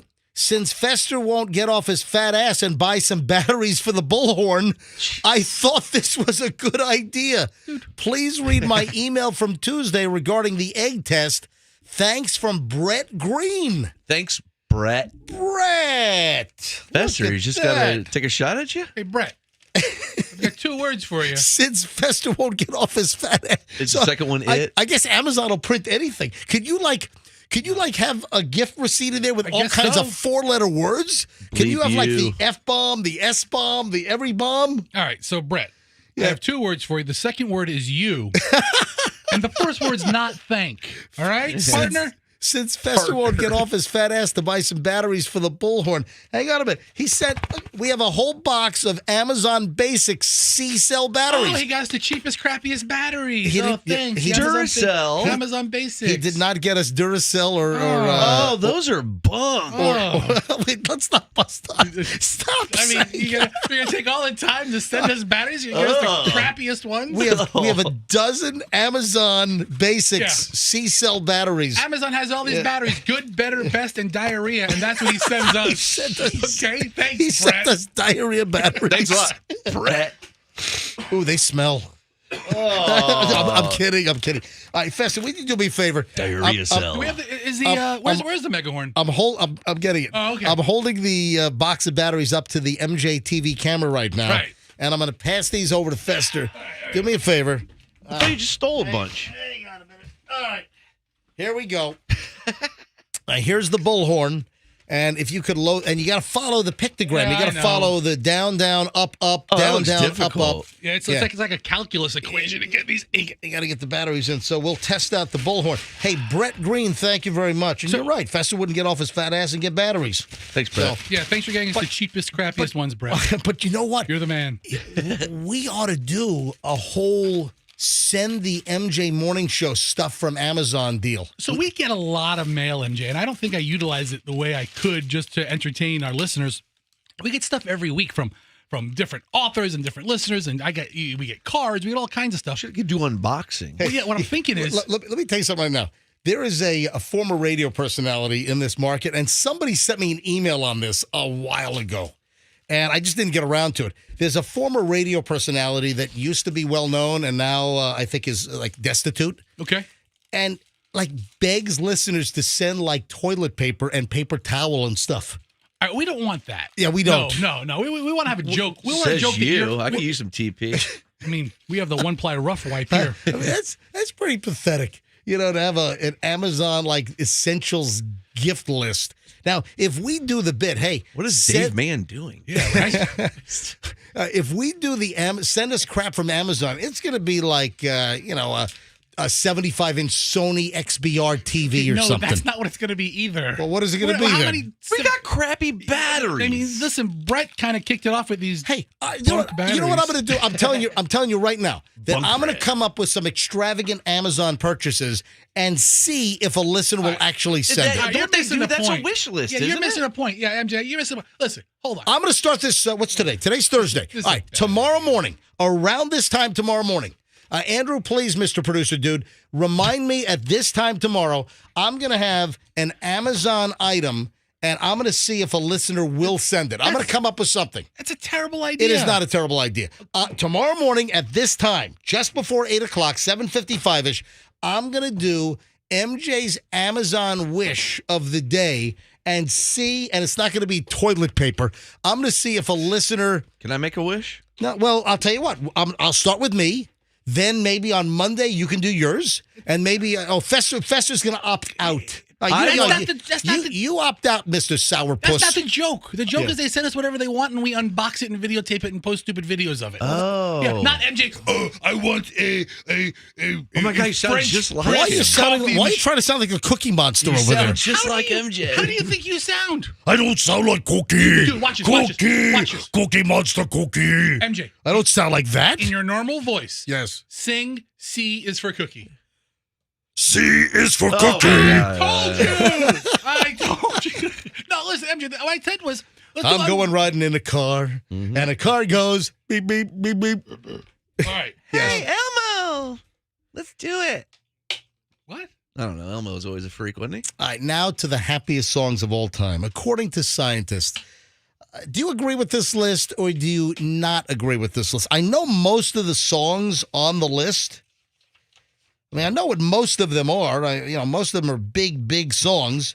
All right, I got it working. All right, let me see. All right. Because you know what? When I was doing the Antonio Brown come out of the house deal, the bullhorn batteries were starting to die. Hey, I'll grab them here real quick. Hold on. Where's the bullhorn? Can you play a song on that thing? I think that's like a law enforcement style. So listen to this. Listen to this. This is when we showed up at Antonio Brown's house when there was a warrant for his arrest for domestic violence, which was subsequently dropped, but he wouldn't come out. He was holed up inside. The house was under TPD surveillance. We show up. Antonio Brown. Antonio Brown, this is the MJ Morning Show. Please come out. Antonio Brown, this is the MJ Morning Show. If you come out, I have a PDQ combo meal coupon for you. So you can hear that the megaphone is starting to give out a little bit. The batteries were going dead. So it's taken that long. You know what? We ought to go back to Antonio Brown's South Tampa home. No, don't do Hang on a minute. He could come out and kick your ass. Antonio Brown, this is the MJ Morning Show. You'll notice that the bullhorn sounds better right now because we just put new batteries in from Brett, who sent Amazon Basic crap batteries. Yeah, they're only going to last 5 more minutes. It's going to start getting distorted in like 2 minutes. Start feeding back onto itself. Hey, the bullhorn sounds good. All right, put it on. I Shut it off. Don't leave it on. Do they still make the old style Radio Shack ones with the songs? I like those. And I used to have one of those. Yeah, me too. Those are probably collector's items now that Radio Shack is gone. Those were the best. Yeah, we ought to go back to Antonio Brown's house and just redo it with a fresh set of batteries in the bullhorn. That's what I'm thinking. All right, the happiest songs in the world according to science.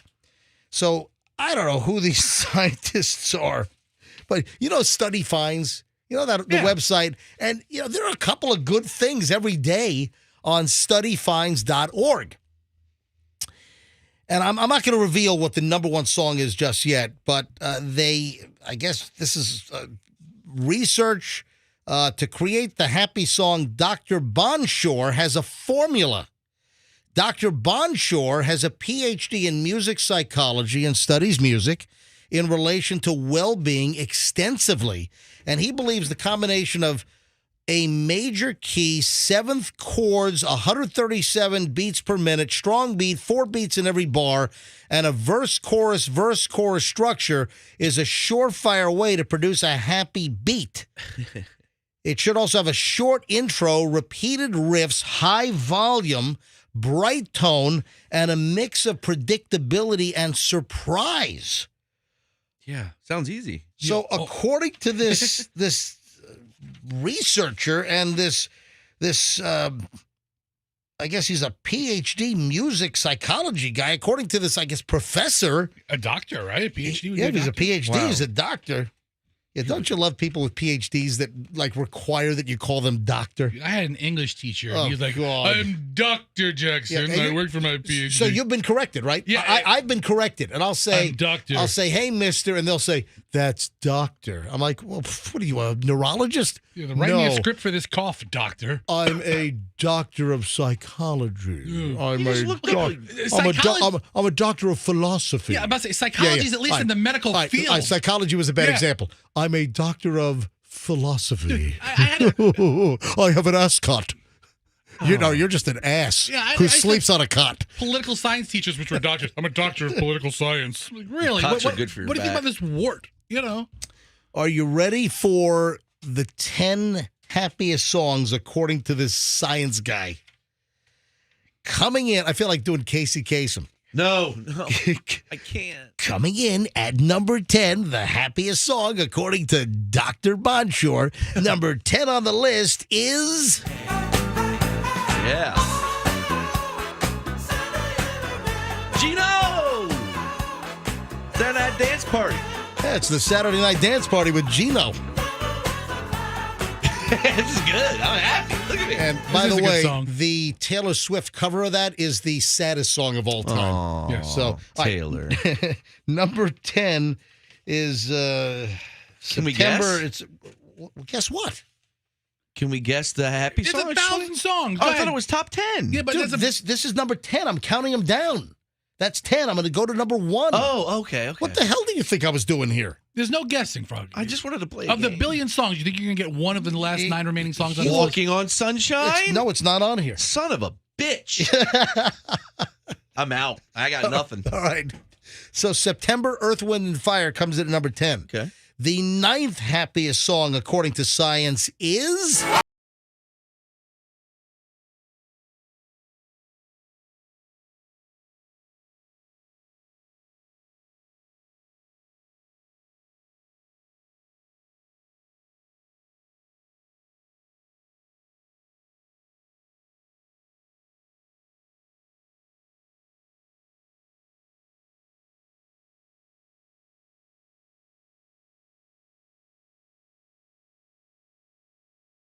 Kill the French! Yeah, woo! My 10th birthday party was Waterloo themed. No, it wasn't. I dressed up as Napoleon. At Waterloo, how does the song start? At my, or why? I'm not At a ABBA. Waterloo, Napoleon did surrender. Right, that's the opening of the Waterloo song. Is the JFK assassination song. Please stop it. I mean, what is that? When's that hot space shuttle Challenger beat going to drop? So that's number 9, ABBA's Waterloo. The number 8th happiest song, according to science, is...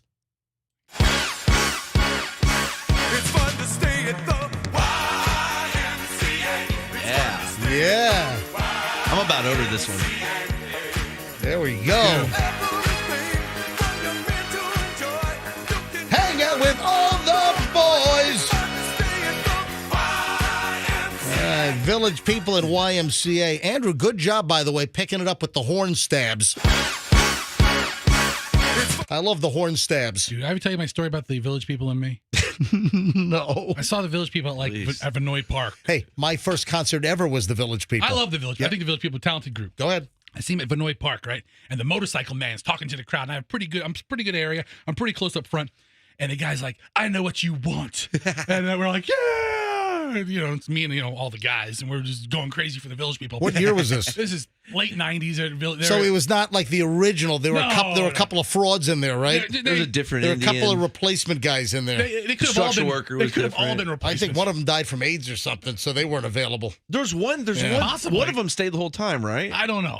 Okay. And then the guy rips off his motorcycle sleeve. But then the motorcycle guy, he was arrested for domestic battery or something, or I'm sorry, the cop. He got in trouble for something.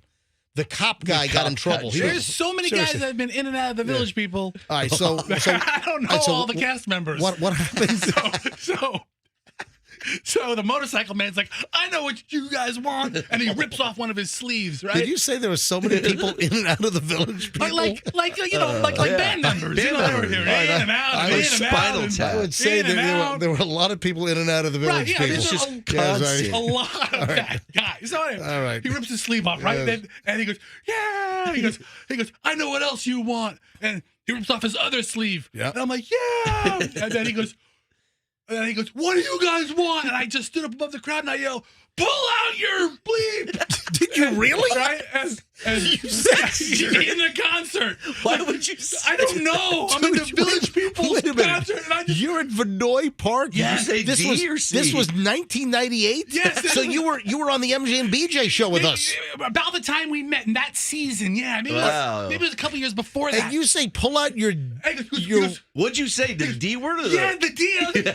pull out your. I'm gonna get you guys hyped up. I know what you want. And he rips off a sleeve, and like we're like, yeah, because nobody's really excited about seeing his forearm. Did like the music go? You yell pull out your, and did the music go like? Yeah. What? I have never had a crowd on my side so much, so fast, so loud. They were cheering you, telling the guy to pull out his wang. I was the hero of the audience. What is wrong with you? Pull out your and I'm like 4 or 5 people back, so the guy makes straight eye contact with me. He's like, "Really, dude?" And like the crowd's just like, "Pull it out!" All right. So did he whip it? No, he didn't pull it out. Boo. All right. The number 7th happiest song, according to science, is this.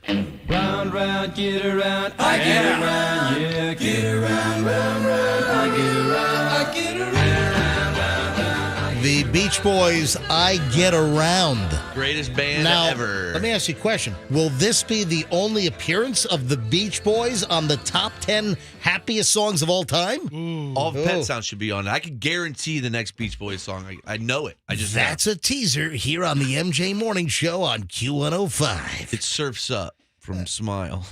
All right, the 6th happiest song of all time, according to science, is... Give it to me. Want you to know Yes. that if you can, we're right there. This is Yeah, what they man. pick. This is what they pick.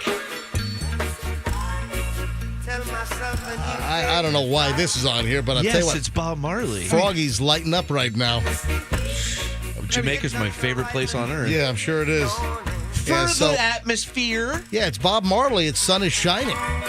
Yeah, I can think of other Yeah. happy Bob Marley songs.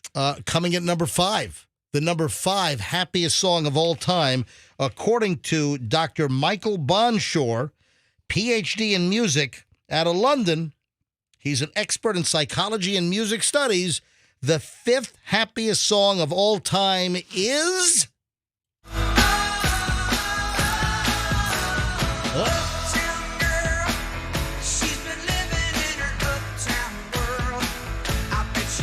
It's Billy Joel, Uptown Girl, his Good ode one. to Christy Brinkley. Oh, what a troll. Yeah. Uptown Girl.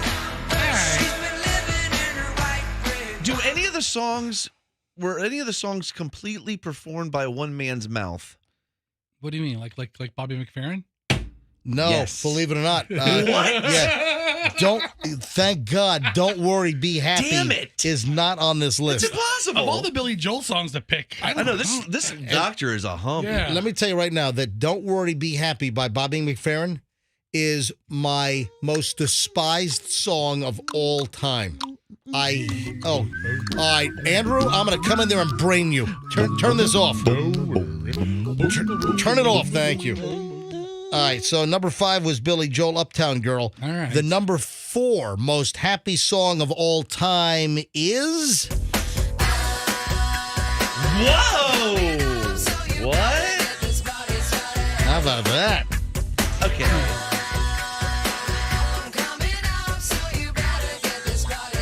Yeah, a little Pink. At this party. The doctor's obviously a Pink fan. Now, I'll tell you what, that's a heck of a segue from from Billy Joel into I mean, Pink's cool. I mean, it's like we're running a Jack FM or something here. Can I get Thong Song by Cisco? It's probably on there. Coming in at number 3. I could think of a better song from this band. Coming in at number 3 is...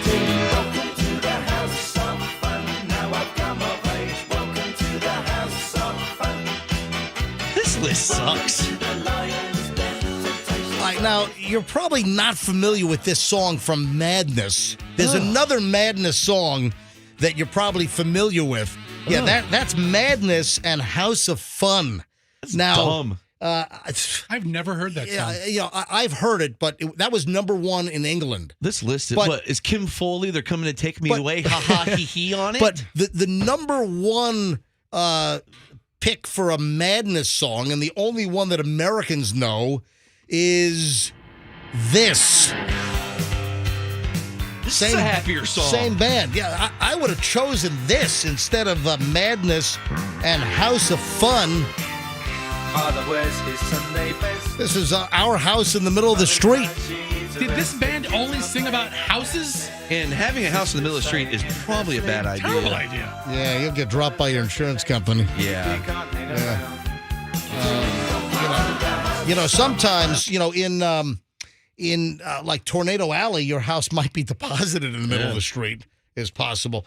All right, coming in at number 2. So is we're this almost guy trying to be like, I know deep cuts, dude. I just don't want to put out the hits. It's a terrible song. I never heard that song by Brady. The rest of the happiest songs of all time, number 2 and number 1, are not deep cuts. Good. The second happiest song of all time is... Here we go. Wow! I feel good.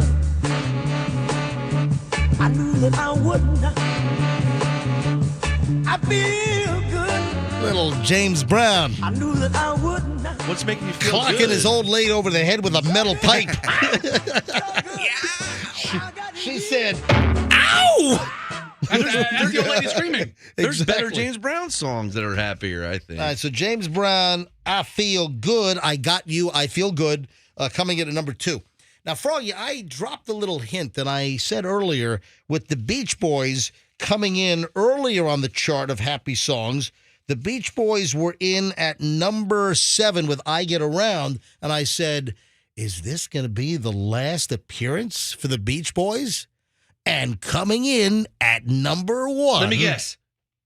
Go ahead, Froggy, guess. As you know, I've seen the Beach Boys 6 times. I've seen Brian Wilson 3 times. I will say... What is the number 1 song, happiest song according to science, from the Beach Boys? Ooh, wouldn't it be nice? No. Oh. No. What?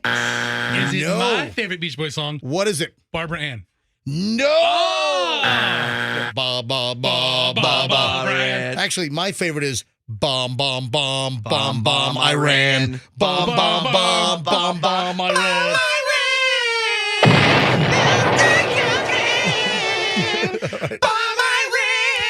All right, guys, stop. All right, so do you have another Beach Boys guess, or I just have to play it? Kill the Ayatollahs, take it to a whole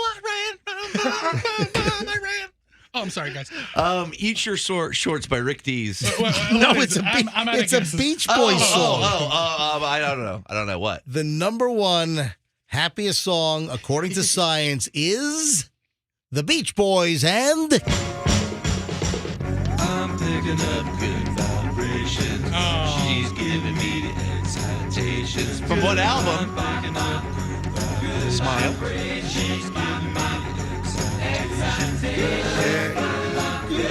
Good vibrations. I'll tell you, when they play this song, they play it, the crowd goes nuts. I'm telling you right now, there is a glaring omission on this list. There's 100 glaring omissions. Wind Beneath My Wings, Bette Midler. Yeah. What? What's yours? The glaring omission on this list is this. Hiya, Bobby. Hi, Ken. You want to go for a ride? Sure, Ken. Jump in. I'm a Barbie girl in the Barbie world. Life in plastic, it's fantastic. You can brush my hair. I just want to wait for the come on, Barbie, let's go party. Imagination, life is your creation. Come on, Barbie, let's go party. I'm a Barbie girl. does. It does. 178 beats per minute. 4 beats a count. I think this fits. Yeah. Yeah, right. So it's loud. There you have it. Moving along from the happiest songs of all time, according to this bogus BS list from this stupid British scientist. British guy's an idiot. This is dumb. On the whole, I thought the list sucked. There's a lot of great songs. I bet you his teeth are really in bad shape also. And he's got terrible BO. All right, now, I want to move on to really misbehaved kids. And I'm guessing, Fester, that sometimes it's a challenge taking your kids out to a restaurant. Am I right or wrong? Yeah.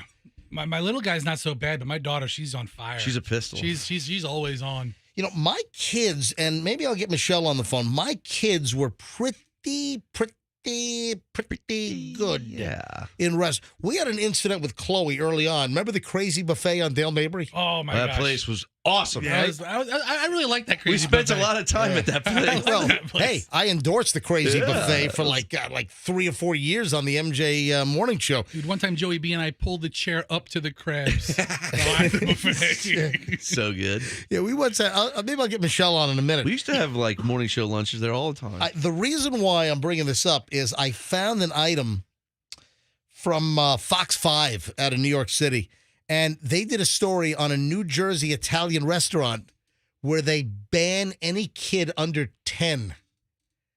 Wow. How about that? No kids allowed. It's Nettie's House of Spaghetti. What? Kids can't go to Nettie's Spaghettis? It's Nettie's House of Spaghetti. You name your restaurant a rhyme and you don't allow kids to come? I mean, I would think it would be like, like a stuffy steakhouse or something. Nettie's House of Spaghetti, located in Tinton Falls, New Jersey, is banning kids under 10 from their dining establishment. The restaurant made the announcement in a Facebook post.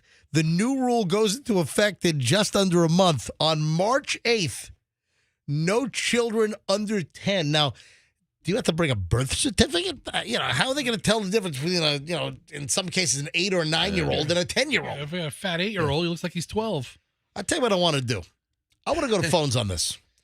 I want to hear stories from either moms or dads about the worst situation ever with one of your kids in a restaurant.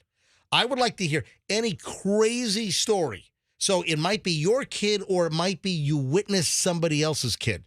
What is the worst situation you have ever seen with kids in a restaurant? Come on, there got to be some good stories out there. 800-990-1047. 800-990-1047. Oh, let me mention also, we'll give away Duran Duran tickets in about 45 minutes at 9 o'clock.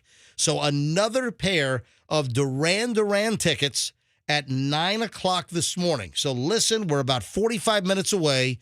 MJ Morning Show here on 104.7 FM, Q105. More Duran Duran tickets at 9 a.m. But first, I want to go to phones. I want to hear from you. What is the worst kid meltdown or worst behaved kid story in a restaurant ever? Might be your kid or it might be somebody else's kid. It might be strangers' kids. 800-990. Look at the phones. Every line is jammed. 800-990-1047. Now, Fester, I know that you're just jonesing to say something. Hold on. Now, I got to change my answer a little bit. I mean, my daughter's a pill, but she's not a disruption or a bad or she ruins meals. I mean, she's a pill in the sense that she's holding court and she's telling jokes and she's... But a pill, if you're a pill, that tends to be that you're just dull and boring and tedious. I mean, I don't know. She's pill's the wrong word, okay, well, dude. she's very lively. She's very lively and she's into conversations with adults and she's in that way. But if you're describing bad kids to where restaurants... Listen, if a restaurant is banning kids under 10, they're trying to get rid of the bad... kid behavior in a restaurant. My kid would not be the reason why this place said, hey, we need to get these little bastards out of here. No, but my kid is active at the table, but she's in a fun way, not a pain in the ass way. Go to phones here in a second. So in the post on their Facebook page, Nettie's House of Spaghetti in Tinton Falls, New Jersey, they wrote, "We didn't come to this decision lightly, but some recent events have pushed us to implement this new policy." So they must have had some really bad kids. They must have had some really bad meltdowns. Nettie owes it to us to be more specific on recent events. Can you imagine? if they try to tell Tony Soprano that he can't bring his 7, 8-year-old like Little Meadow or little AJ. Little AJ, exactly. Fat AJ. Can't bring him along. Be like the guy who wore the hat that Tony saw in the restaurant. Oh, yeah. Hey, take off the hat. Yeah, all right, let's go to phones, man. Phones have exploded here. Sarah's in Clearwater. Hey, Sarah, welcome to the MJ Morning Show. Hi. Welcome. What's your deal with a restaurant and kids? Okay, so this is when my husband and I lived in Canada. My daughter was 2. We went to a restaurant, and she pulled... Did you go to Tim Hortons, eh? No, she went to Montana's, and she pulled the fire alarm, and the fire department had to come and reset it. Oh, my God. Montana's is like a Texas cattle company or like a Texas roadhouse. So was this like in Ontario somewhere? It was in Markham, Ontario. Wow. And how old was your kid? She was 2.5, 3 at the time. How was she able to reach the fire alarm? They put us at a table right next to the fire alarm, and we just knew it was going to be a bad idea, but they were telling us not to worry about it, and the next time we went, they had a cover over it. Oh, shit. And she just pulled the fire, and did it start going, wah, wah, wah, It wah? did. Did the whole place clear out? Was everyone's meal ruined? No, they ended up passing out free appetizer coupons to everybody. They offered to us, and we just said no because our daughter did it. How long was the fire alarm going wah, wah, wah, wah, before the fire department came? It was probably about 10 minutes, and even though they were right around the corner, so that the fire department had to come and reset the alarm to then get it to stop. Are you Canadian? I'm dual citizen. I'm American, but then I became Canadian when I lived there for about 10 years. Gotcha. Only Hey, a Canadian would turn down a free appetizer. thank you. Hey, do you tip? Is that a conflict? Because, they say Canadians don't like to tip when they come to the U.S. So do you tip, yes or no? Oh, no, my husband's Canadian. We tip very well. We tip usually 22 to 25%, depending on the... Ah. Now, Sarah, does your husband have the whole out and about thing going on? He does, and he would probably say no, he doesn't, but he says a lot. Yeah, gotcha. Hey, Sarah, thank you for the call. Great one. Kid pulls fire alarm. That's why. Good. That's a high bar. Yeah, that's a good one. Jennifer and Brandon. Jennifer, you're on the MJ Morning Show. Hi. Hi, good morning. You got a bad kid behavior story in a restaurant? I do. My daughter, when she was about 18 months old, we had gone to our first time ever to a cheesecake factory in Atlanta. We didn't have any here in Florida. Right. And she had not had a nap that day. She was horrendous. The waiter and the waitress or whatever kept trying to calm her down. They brought her like a kid's plate that had little bread and bananas and grapes, which she promptly threw on the floor. Aw. We tried to give her a lollipop. It got stuck in her curly hair.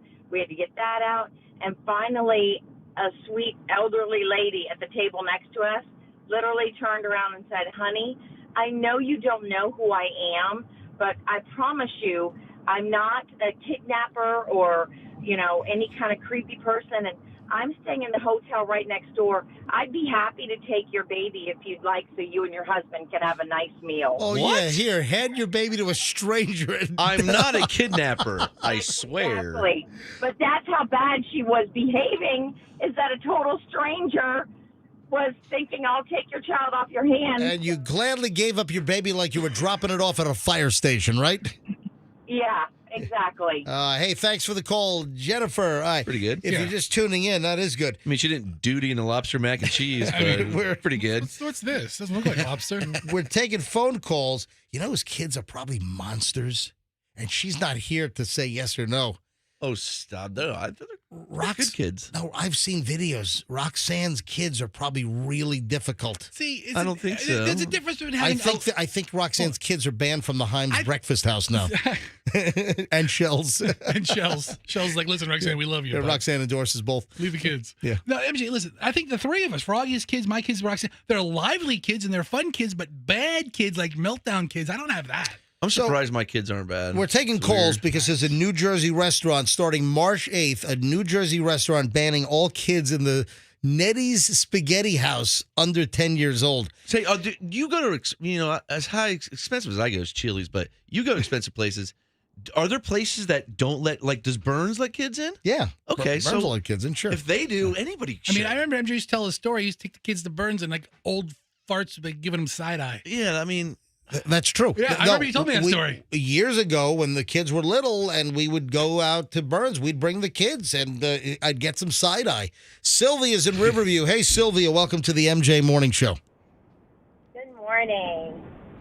Well, my story is my nephew. This was so many years ago. Bless his heart. He's in his 20s now.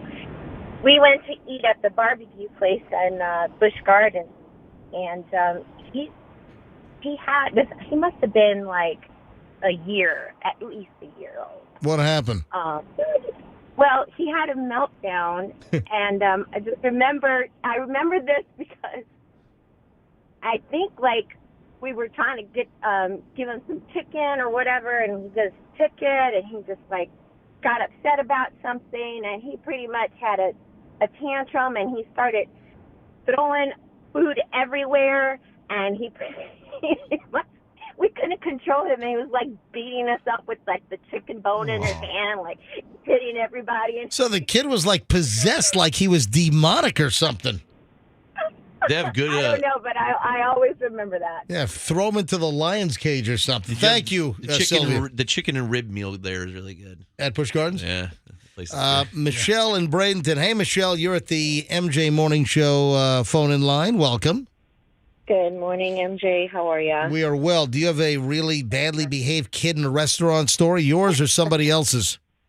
Well, my kid, my one and only, he was never good in restaurants, and we knew it. We'd always take him, and we'd always have to get up and leave because he would always throw a fit. So every time did you even finish your meal?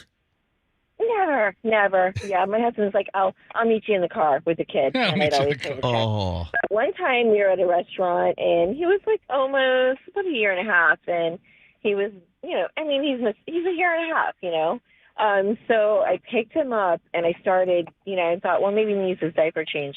Well, I started heading to the bathroom, and he just puked all over me. I mean, it went everywhere, and everybody was staring at us. I mean, it was horrible. I mean, just... What restaurant was it? Like, you know what? We were traveling, and I can't, he just turned 11, so I can't even remember. But I do remember that. Wow. Hey, thanks for the call, Michelle. All right, a few more calls here. I puked on the table at Pity Pat's porch one time when I was like 9. Where? In Atlanta, Pity Pat's porch. Never. It was disgusting. Hey, Raquel in Tampa. Hello, Raquel. Welcome. Hi, good morning. Hi. Hey, can you name a famous Raquel by any chance? Of all the days. Really? Raquel Welch. Yep, and she Of just all the died. days. I know. Too soon. I know. It just happened. Raquel, how old are you? I am 40. So 40 years old, Raquel Welch, the sex symbol from like the 60s, she just expired yesterday at like 82 years old. Expired, yeah. dude. Yeah, I mean, she lived a long life. So, I mean, between Gina Lola Brigida, Raquel Welch, at this point, we got to protect Sophia Loren at all costs. Oh, you're right. Absolutely. Raquel, do you have a bad kid in a restaurant story? It actually just happened on Valentine's Day. And it wasn't even with little kids. They were about older, maybe 10 or 11 years old. I'm sitting I'm at the next table, like literally like right there at the next table. And our food comes, and these kids at the next table next to us, they get their food as well. And they just start hacking like to the point I'm like, what the hell's going on? I'm like, are they choking? I was saying, what the, what? And they were like legit hacking. I was like, oh my God, do they have phlegm? Do they need they got a chicken bone stuck in their throat. It's like Cousin Eddie in Vacation. No, and the parents were just laughing, and my boyfriend was so annoyed that he turned around and was like, are they choking or something? Now, where was this? What restaurant? This was at a sushi restaurant. Where? This was at a sushi restaurant in Lutz. In Lutz. It's called Lutz, ma'am. This lady's hilarious. Raquel, how long have you been in the Tampa Bay area? Oh, not that long. You can tell I have an accent, right? A New York accent. Yeah, what part of Long Island are you from? Oh, I'm not from Long Island. I'm from the Bronx. Oh, the Bronx. Well, Say this. Say, would you look at the baby? All right. No. In the Bronx, we say, look at this guy. Yeah, look at this guy. Funny guy. Hey, Raquel, welcome to town, and thanks for listeing to the MJ Morning Show. Thank you so much. Look, the kid's screaming right now. Yeah, it sounds like your kid's acting up. No. That's my son. He listens to you every morning, and he tells me, "Mommy, put on MJ." Oh, that's fantastic. That's a good kid right there. We're much better. Good morning, MJ. We're much better than Elvis Duran on C100. Okay? He knows. Have a nice day. Bye, Raquel. You too. Take All right. care. Yeah, Lutz. Not Lutz. Lutz. Not Lutz. All right, 2 more calls, and I got to move on here. John is in Dade City. John, you're on the MJ Morning Show on Q105. Hi. Hey, good morning, MJ. How are you? Doing well. All right, what's your bad kid in a restaurant story? Well, this is when my daughter was 2. This was back in '89. Anyway, we went to Hoss's restaurant. They used to have a spaghetti night, so we went there, and we got seated in a booth. And there was another couple on the other side of us, and my daughter threw a hissy fit. She did not want spaghetti, and that's what we went there for. So we're sitting there. What kid does not want spaghetti? Who knows what happened that night? She just had a meltdown. I mean, it was 34 years ago, sir. We're sitting there. She's between us. My brother and his wife's on the other side with their kids. They're eating like crazy.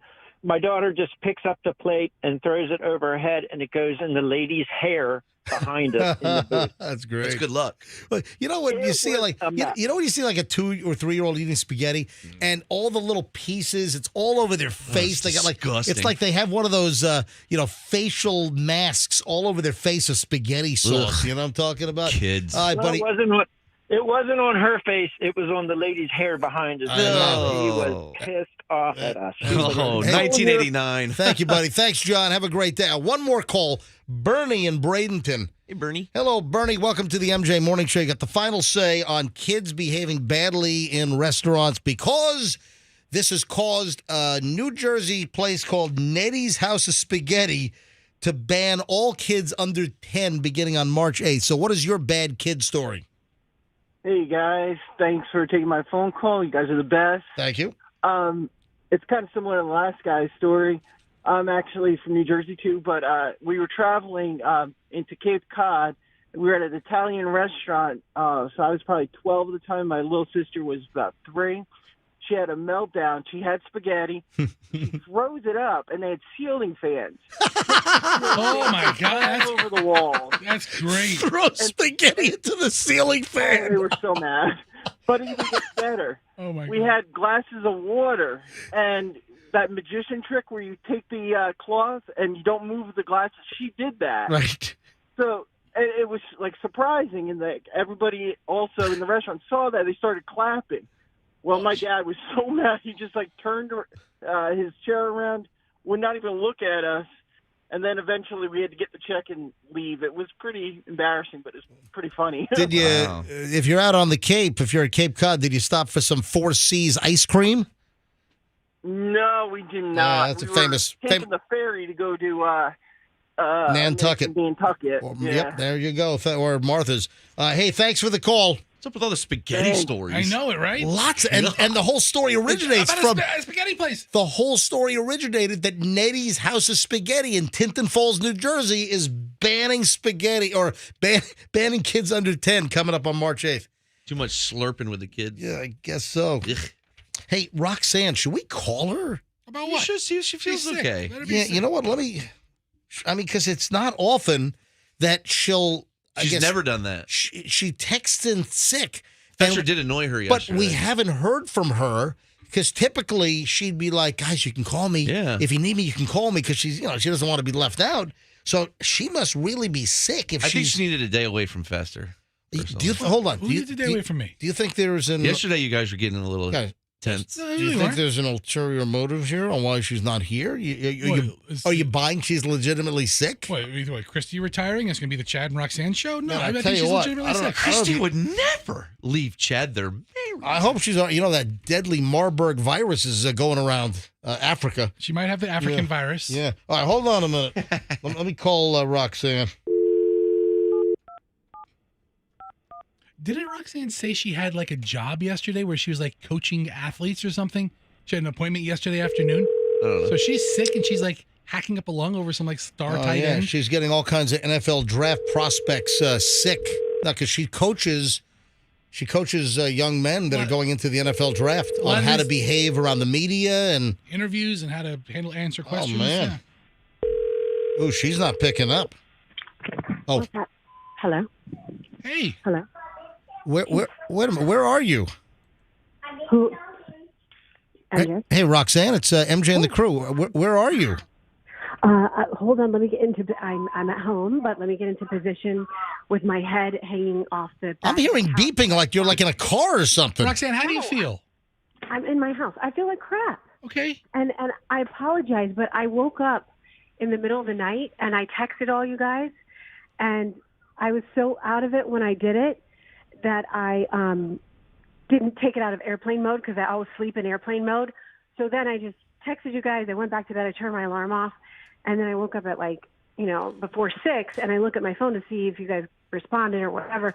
And then I realized, oh, God, it didn't go through because it was, in airplane mode. So then I sent it again.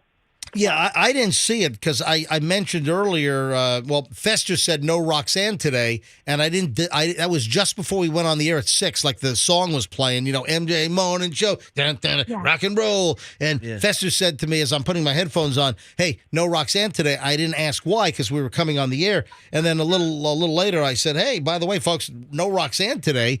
And what I just said to the crew is, usually, you're hungry for airtime. And, you typically would have said, hey, call me at home. I'm available. And we haven't heard crap from you today. Oh, no. I texted you guys and I didn't see anything else. Yeah, in just a minute. I'm banning all kids under 10 from the MJ Morning Show. No, I'm kidding. No, I didn't call because I was just like, all right. I listened to you guys for a little bit.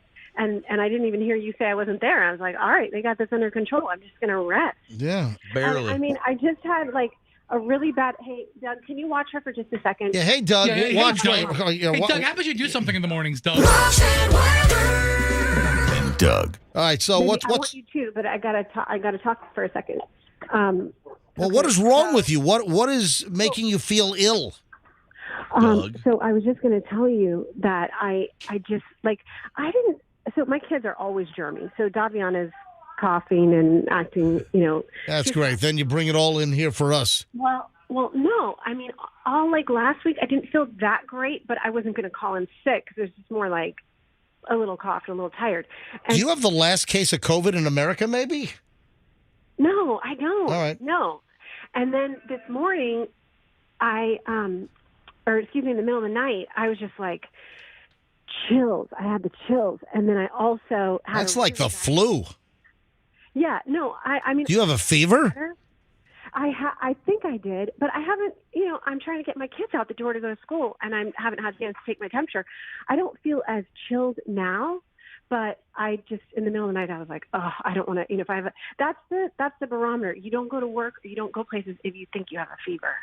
So that's why I was like, I just better stay home. Better safe than sorry. But I'll be okay. All right. I hope you feel better. Would you like for us to DoorDash some soup over or something? Are you hot-blooded? Check it and see. Do you have a fever of 103? Come on, baby. Do you do more than dance? She's sick, MJ. Yeah, she throws up. Right. She's sick right now. This is what I was going to do. Do you think you're going to come back tomorrow? You're going to make this a nice 4-day weekend? What are you? No. Oh, actually, 5-day week. President's Day is Monday. But we're working. We're not taking President's Day? I'm not taking President's Day. I'm not taking. I'm banking that. What? I'm banking that for a scuba trip somewhere. What? No, we're working. We're working President's Day. Yeah, but I love the presidents. Yeah, we'd be working Monday. So I will definitely be in tomorrow. I might even be in today. I might have to run in there today and do something. All right. Well, listen, we hope you feel better, but you sound fine. Do I sound fine? Because now I'm hanging upside down off my bed and it's supposed to put compression on your chest and it's Makes you sound Hold on, you're hanging like upside down like a bat right now? MJ, Roxanne's trick is whenever you call in sick is to lay flat on your bed with your head completely upside down, so all the pressure builds up in your head and you sound congested and awful. Do I sound like, oh gosh, guys? Maybe I'll be back tomorrow. Maybe I won't. Hold on. Are you're like degrading live on the air? She's hanging upside down. Roxanne, I gotta say that actually sounded kind of hot. But listen, Roxanne, that did sound pretty sexy, actually. Oh, Yeah, guys, Can you do that again? All right. So, Roxanne, but you've got to give me a sign. Come on, girl, some kind of sign. Tell me, are you hot, mama? You look that way to me. Huh? What am I? These are the lyrics from Hot Blooded. Hot Blooded, check it and see. Hot Blooded. Got a little 103, little foreigner. Hey, Roxanne, feel better. Call us if you need us. Thank you, guys. Okay, I'll see you tomorrow. All right, there we go. Peace. Roxanne Wilder from home. Wow, that hang upside down trick really worked. It changed her whole voice. She went sounding super husky and, hi, boys. I'm sick. I've got a couple of celebrity things I want to get into here.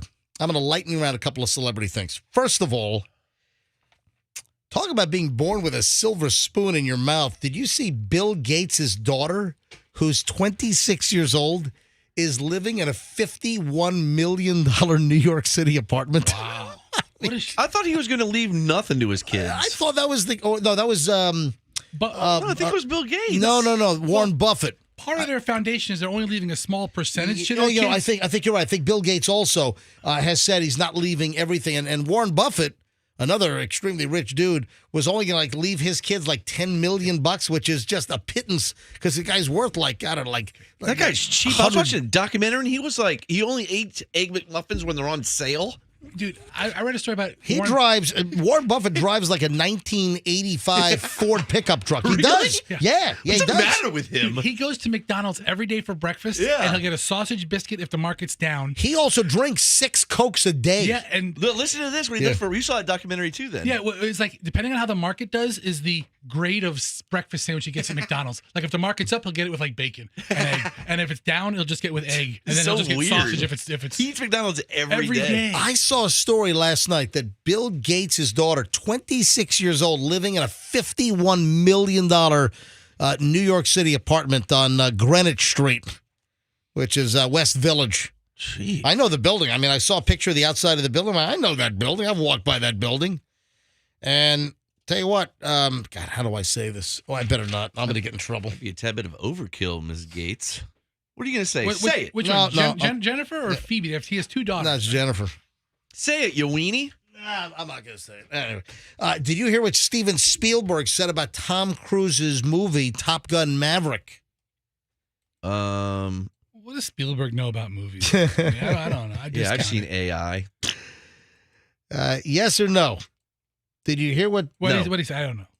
Steven Spielberg said that Tom Cruise's movie, It sucks on ice, Tom. Top Gun Maverick, saved Hollywood's ass. No, I think the new Magic Mike movie will do that. No, Magic Mike is saving the front part. The ass was saved by Top Gun. Yeah, Hollywood director Steven Spielberg wasted no time giving Tom Cruise a well-deserved pat on the back at an Academy Awards luncheon. What was this, yesterday? Monday. Pulled Cruise in for a hug, and Spielberg told the 60-year-old actor, can you believe Tom Cruise is 60? Told him that you saved Hollywood's ass with your blockbuster Top Gun Maverick. Oh, like he needs to hear that. Well, listen, coming off of COVID and the movie industry and the movie theater business just getting whacked. That's nice of Steven Spielberg to, thank Tom Cruise for helping Hollywood out. Listen, that movie was good. I haven't seen it. You haven't seen Top Gun Maverick? I didn't see it in the theater. I saw it on a Delta flight. I saw it on a little bitty TV screen. I think I just saw that it's on my Paramount Prime that I get free from Kyle, and I'm thinking I'll watch it next couple of months. It is good. Yeah, Top Gun Maverick is actually very, very good. And then at that luncheon, Tom Cruise debuted like a new look, like kind of like the flowing hair. Has he ever won an Academy Award? Tom Cruise? I don't know. Has he ever done a good movie? besides Maverick? You know, he does a bunch of good movies, but he doesn't do like award-winning movies. Yeah. You know, He does movies that make a schnitt ton of money at the box office is what he does. I mean, would you rather be like the best actor and not have all this hardware, but have like $20 billion in sales? I've got a celebrity Photoshop fail we've got to get to. It's unbelievable. We'll have proof. We'll have photographic evidence for you on a horrific Photoshop fail from a well-known celebrity. Froggy, I'm concerned for your automotive safety. I'll explain in just a moment. I've got drug smuggling flight attendants. I got everything. Oh, Froggy, you got something in common with Martha Stewart. Ooh. Oh, yeah. Back moles. Yeah, what do you... Yes, you may want to get that looked at. Yes, you and Martha Stewart. Hang on. I'll fight 'em. The top 10 highest paid entertainers in the world. There are some people on this list that are going to shock the hell out of you. Top 10 highest paid entertainers last year in the world. So I got that list. We got a lot of stuff next. Don't move. It's the MJ Morning Show here on Q105 and Duran Duran tickets at 9 o'clock. So within about 16 minutes, we'll give away Duran Duran tickets again. So stand by. If you're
Brady, you can kiss my white butt for saying this. I think in the end, it was probably a good thing for the NFL because everyone got to talk about it, and it was just more publicity and more publicity for halftime shows. So is any publicity bad publicity? That's what they say. So who knows?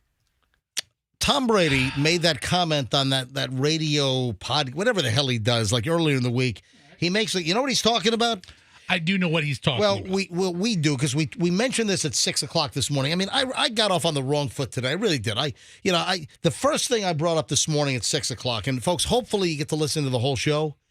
If you don't get a chance to listen to the whole show, you got to figure it out because you don't know what you're missing. Or you can always go back and listen to the podcast.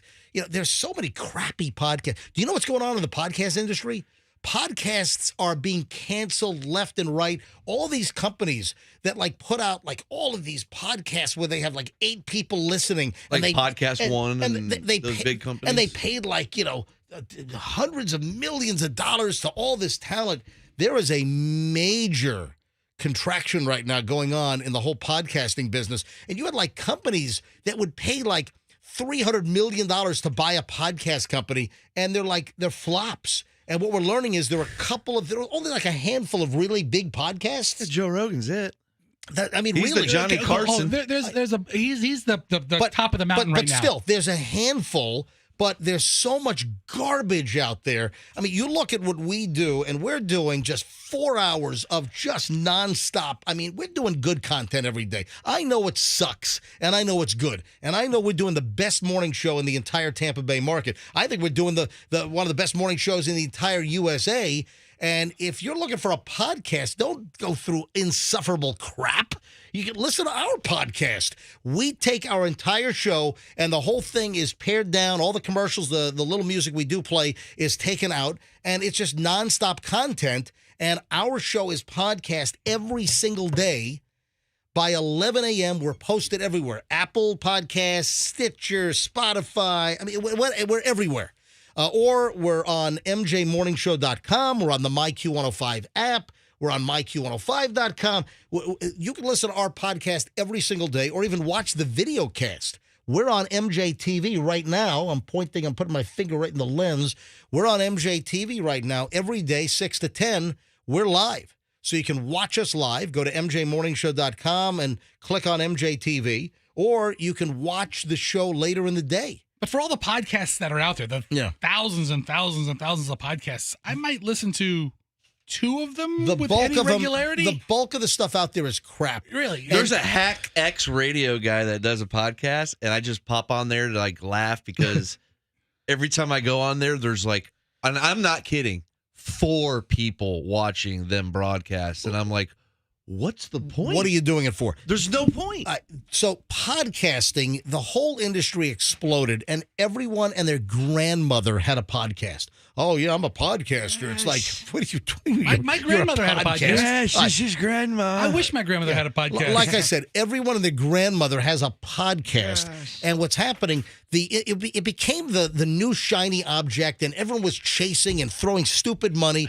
And there is a massive pullback because they're realizing that most of the content out there sucks. It's unlistenable.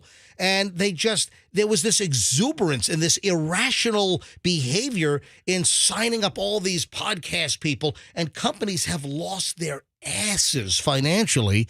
And listen, we just deliver good, solid content every single day. Well, you say our show is one of the best in the nation, but have you heard that hot sauce and salsa show? Where's that? Isn't there a hot sauce and salsa? Hot wings and salsa? I don't know. Chicken wings and beer breath? I wish we named ourselves after food. We should be a food. No, they're good. I know you're talking about. Free beer and hot wings. Yeah, they're actually syndicated they're by good guys. Yeah, I think that name is so hilarious. Yeah, free beer and hot wings. Yeah, they're syndicated by the company that syndicates my afternoon show, by Compass. Yeah, that is one of the greatest radio show names I've ever heard. They're part of my syndication family. My friend. If you hear that name, you're going to be like, I gotta listen. All right, back to Tom Brady. So Tom Brady was on the radio show or whatever the hell he did earlier in the week. Podcast. And he's talking about the Janet Jackson incident.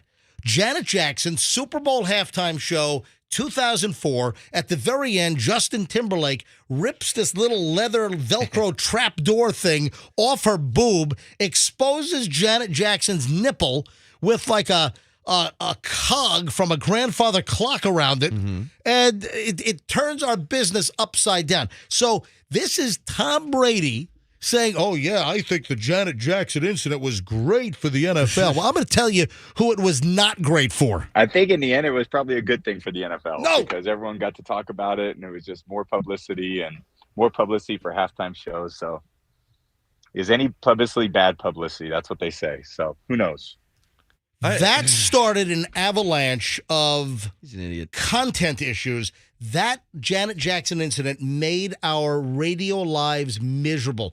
Everyone got gun shy. All of the companies made all of the employees, all the DJs go through like ridiculous training. Everyone was afraid to say boo on the air. We were afraid that our next word was going to get us fired. It was a terrible, terrible time. Right after Janet Jackson, Microscope was on television and radio broadcasting. Radio got the brunt of it. Every station put in a dump button.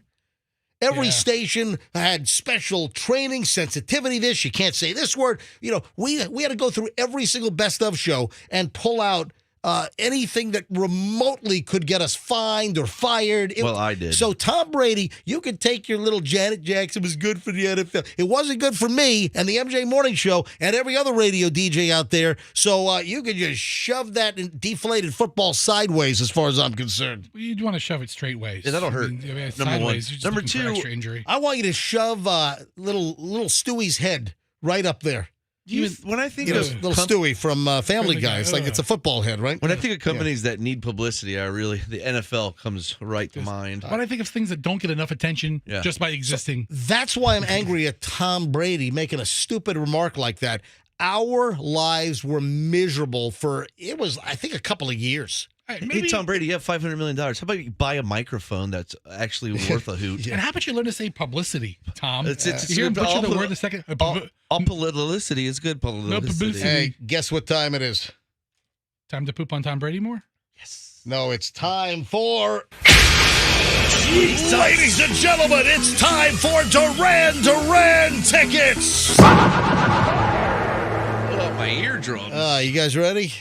Oh, man, I'm nervous. Every line So we have to clear these lines out, right? Every line is ringing. Every single line is already ringing. Andrew, We're 3 for 3 on excitement. We have 8 lines right now ringing. Do we have to drop these lines? Because you're going to ask for caller number 50 starting now. Yeah, just let them ring. All right, so it's 9:03. I'm 3 minutes late. Let's do Duran Duran tickets right now. Caller, I'm going to make it, you know what, 50's been good. I'm going to stick with 50. Caller 50 right now. You'll win a pair of tickets for Duran Duran, June 17th at Amalie Arena. Duran Duran are coming to town on their world tour. Caller 50, 800-990-1047. If you're caller 50, you win Duran Duran tickets right now. 800-990-1047. Good luck. Hold on, Andrew. MG, you want to take caller number 1? Break their heart? No. Andrew, start answering calls. All right, go ahead. Start answering. No. I mean, yesterday you went to like caller 58, taunting them. No, I did morning show. You called them 55. Tough luck. More tomorrow. No. I didn't say that. I wasn't taunting them. That's not what you said, but that's how, After we took caller 50 and it was a great winner, right. I took 51, 52, and I said, listen, hey, close but no cigar. And, that's pretty taunting. Well, I don't think, I didn't even use that language. I just said, hey, listen tomorrow for more chances to win. All right, and here we are. It's tomorrow. Andrew's going to give me the signal, and he'll let me know when he's screened caller 49. I will pick up 50 live on the air, and I'm telling you right now, we've had 3 winners so far, and every winner has been, like, screaming like they won a new car or something. Put his mic up. I want to hear him count it off. No, he does his own mic in there. I don't want to hear him count it off. What's the matter with you? I don't want to hear you. Why don't you leave the studio? Go in there and listen to him count it off. I'll see you guys in a couple minutes. Privately. He's going to let me know when we have caller 49. I'll take 50 live. Good luck. Duran Duran tickets right now. 800-990-1047. Caller 50. Froggy, I am concerned about your safety and well-being in your particular vehicle because I noticed that Nissan is recalling 404,000 vehicles because of the steering wheel badge. You know, in the middle of the steering wheel, you got that metallic looking like Nissan. Oh, where yeah. The Nissan's like in a rectangle, and then you got the steel or the metal circle around Nissan. I picked mine off. Well, oh, you did? Yeah, years ago. Oh, well, then you're okay then. Oh, that's what's going to hurt you? Apparently, they're cracking and degrading, and if your airbag goes off, it's going to throw Nissan logo parts into your eyeball. Oh my God. Oh, yeah, the airbag. Okay. But hold on. It's only a certain amount of Nissans. Well, mine had it. Right. Oh, you really pulled it out? It was like halfway. I've been picking at it. All right, first of all, I need to know, you have what do you have, a Frontier? It's funny. What That's funny. No, I have a Titan. Oh, you have a Titan. Froggy's a real man. I have a real man's car. All right, you have a Titan. I'm a Frontier boy. All right, here's the deal. So they're recalling 404,000 vehicles, and the Nissan badge in the steering wheel can crack, and it can weaken, and if the airbag goes off, it could throw it in your face like a Chinese throwing star. Oh, you just had a Nissan backwards and printed in your forehead. Yeah. The models involved in the recall are older models, 2008 through 2011. What vehicle do you have? What year? I have a 2015. Yeah. Dude, you're making millions with your shelving business. Are you insane? Buy a new car, for crying out loud. Weren't we just talking about Warren Buffett driving like a 85? So 2008 through 2011 Nissan Titan and Frontier pickups, Frontier Xterra Pathfinder, Armada SUVs, and 2008 and 2009 Quest minivans. So if that is a vehicle you have and you got a Nissan logo in the middle of your steering wheel, that could end up splintered and poking your eyeballs out if the airbag goes off. So contact your dealer. Doesn't your car have a emblem in the steering wheel? Yeah, mine. We have a BMW X5, and there's a BMW thing, but it doesn't fly off. Well, no, they're saying that this is a manufacturer. They designed the logos in the middle of the steering wheel to stay intact when the airbag blows out. Nissan's having a problem with these particular models where the badge has aged or cracked, and it could fly out like pieces of shrapnel. Is what they're saying. Why put a logo there anyway? It's a dumb idea. Andrew said we're up to caller 49, so I will now select caller 50. I'm nervous. Will we have an excited, screaming winner? Let's find out. Hi, good morning, MJ Morning Show. Hi, how are you? We are well. Who is this? Oh, my God, it's Roberta. Roberta. It is MJ and Fester and Froggy. Roxanne is ill today. She threw up, apparently. Projectile. Why are you calling the MJ Morning Show right now? Well, for the Duran Duran tickets, of course. Oh, and what caller are you supposed to be? 50. Caller 50. Oh. Roberta, you are it. You win. Oh, that's amazing. Thank you. Oh, my God. Yeah, pretty good. Pretty good. All right, Roberta, congratulations. You called a 50. You got Duran Duran tickets for Amelie on June 17th. Oh, my God, that's fantastic. Thank you. Are you a huge Duran Duran fan? Yes, I've never seen them. It's sad, but I've never seen them. I'm excited. I'm so excited. Yep, you're going. Hold on. Andrew is going to grab all your information, and thank you so much for listening to the MJ Morning Show. And thank you back. Oh, wow. Awesome. All right, hold on a minute. Andrew, pick up line 5. Yeah, that's pretty good. Yep. No, we've had a good track record. Pretty good. Lightning round, folks. I said I had a bunch of celebrity stories we had to get to. First of all, this is ridiculous. Kevin O'Leary. You know who he is? I'm a bleep hole. Remember that? Was that his song? I don't remember that. His hit song? No, that's the comedian. Kevin O'Leary is Mr. Wonderful from Shark Tank. Who am I thinking of? You're thinking of Dennis O'Leary. Dennis Leary. No, Dennis Leary. It's not even O'Leary, it's right? Leary. It's just Dennis. No wonder why you guys are looking at me like that. I'm a bleep hole. I'm a bleep. Right? Yeah. Dennis Leary's that, above average comic who's been in like all those Boston firefighter shows. He was in Rescue Me, which was fantastic. Right. Okay. So that's. If you haven't seen Rescue Me on FX, that's a great series to go back and watch. Like the Shield also. That's Dennis Leary. Okay. Kevin O'Leary is the bald guy, Mr. Wonderful on Shark Tank. Oh, his wife is the one who ran over somebody with the boat. You want to talk about tone deaf? Froggy mistaking Kevin O'Leary for Dennis Leary? That too. Okay. This is crazy. He goes to pick up a custom one-off, very expensive luxury Swiss watch from the manufacturer's boutique. Did you see this? And he starts crying. This watch could be $700,000, $1 million. Why would you buy that? It is an open face where you see all the mechanics. It's got like rubies. It's stainless steel. And a lot of times the stainless steel watches are even more collectible than gold or platinum. Steal that thing. Yeah. So he goes to pick up this watch and he starts crying. Wow. How relatable is this guy to his audience that he's picking up $1 million one-off, one-of-a-kind watch at an AP boutique? Well, maybe he should have had a moment of praise. He's proud of himself for all his accomplishments. He's crying. All right, first of all, you ever purchased anything that you cried about? Your first? No, I'm not. The awesome wig? I'm not wearing a wig. I gotta say, what are you saying? It's a pretty good-looking watch. I mean, let me see this thing. Let me see $1 million watch. Now, I'm a watch. Whoa. I'm a watch fan. I'm not. It is a good-looking watch. I'm not a big fan of spending money. It's a great-looking watch, and it's an AP. And AP is, if you want to pronounce it properly, if you want the proper French pronunciation of AP, it's Audemars Piguet. That thing is... So Audemars Piguet. I'll tell you right now. That's how you actually say it in French. Now, Americans will say Audemars Piguet. Audemars. French say Audemars. Okay, I don't care about Piguet. that. Okay. So it's AP. It's a great watch. They're famous for the Royal Oak. But so Kevin O'Leary, the Shark Tank dude, goes to the boutique to pick up his watch that he, I guess, commissioned. It's a one-off. This thing could be $1 million piece. Seriously.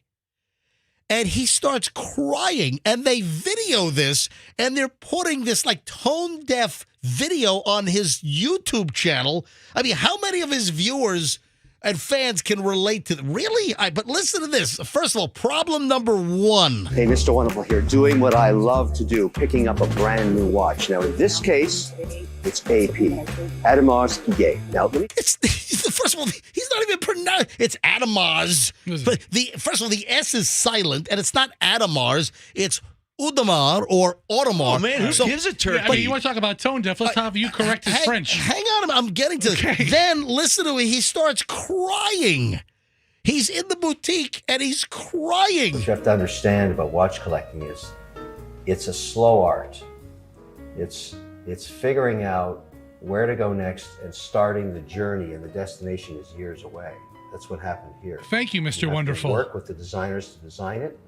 That takes years itself, and then they have to make it. All right, shut this guy up. Blah, blah, blah. Sounds like a colossal waste of time. Then he starts crying on video. Where's he balling? Let's go. I like the jazz music. Yeah, where's the 754 is where we're supposed to pick it up. Yeah, Andrew pulled the wrong audio clip. Okay, so it's supposed to pick up at 7:54 to 10 minutes. Yeah, so he cries for 3 minutes. No. Well, what? Essentially, it's at 7 minutes 54 seconds is where we pick it up. Really, I wonder if he starts crying. He starts sniffling. Did he, like you said, did he cry when his wife ran over and murdered somebody? My God, Andrew, do you? Like, call the lawyer. All right, go ahead, hit it. What you have to understand about watch collecting is it's a slow art. No, that's what we just played. Yeah, that's what we just played. I'll never forget that piano. So wait a minute, that's where I timed it. All right, so, all right, find where he's crying. Okay, you got it. All right, this is off of Kevin's social page. Fester's got the cry. All right, here we go. Listen. He's wiping tears from his face as he's picking up $1 million watch. Incredible. I can't believe I'm holding it. The only one in the world. Who cares? Is this relatable? Dude, I can go to Sam's Club and buy an Invicta that looks just like that. You got people watching Shark Tank on ABC television that are trying to figure out how to pay their water bill. Invent something like Dennis or Kevin. Dennis. Yeah, that's I can't get. I don't understand that feeling. Like I don't, I cry at funerals, but I never really would. I don't think I'll ever buy anything. I'll cry. Maybe a nice fishing reel. That is insane. Hey, Froggy, what do you have? A backache? In common with Martha Stewart? We've both been to jail. No, I'm just kidding. You've both been temporarily incarcerated? I don't know. What? Martha Stewart brought a whole bunch of CBD gummies to a Valentine's Day luncheon. Listen, CBD is not my thing. Yeah, I mean, CBD Well, no, gummies, that's amateur. Well, no, but hold on a minute. I mean, you've got a medical marijuana card. You can get CBD anywhere. I know, but don't you also do CBD? No.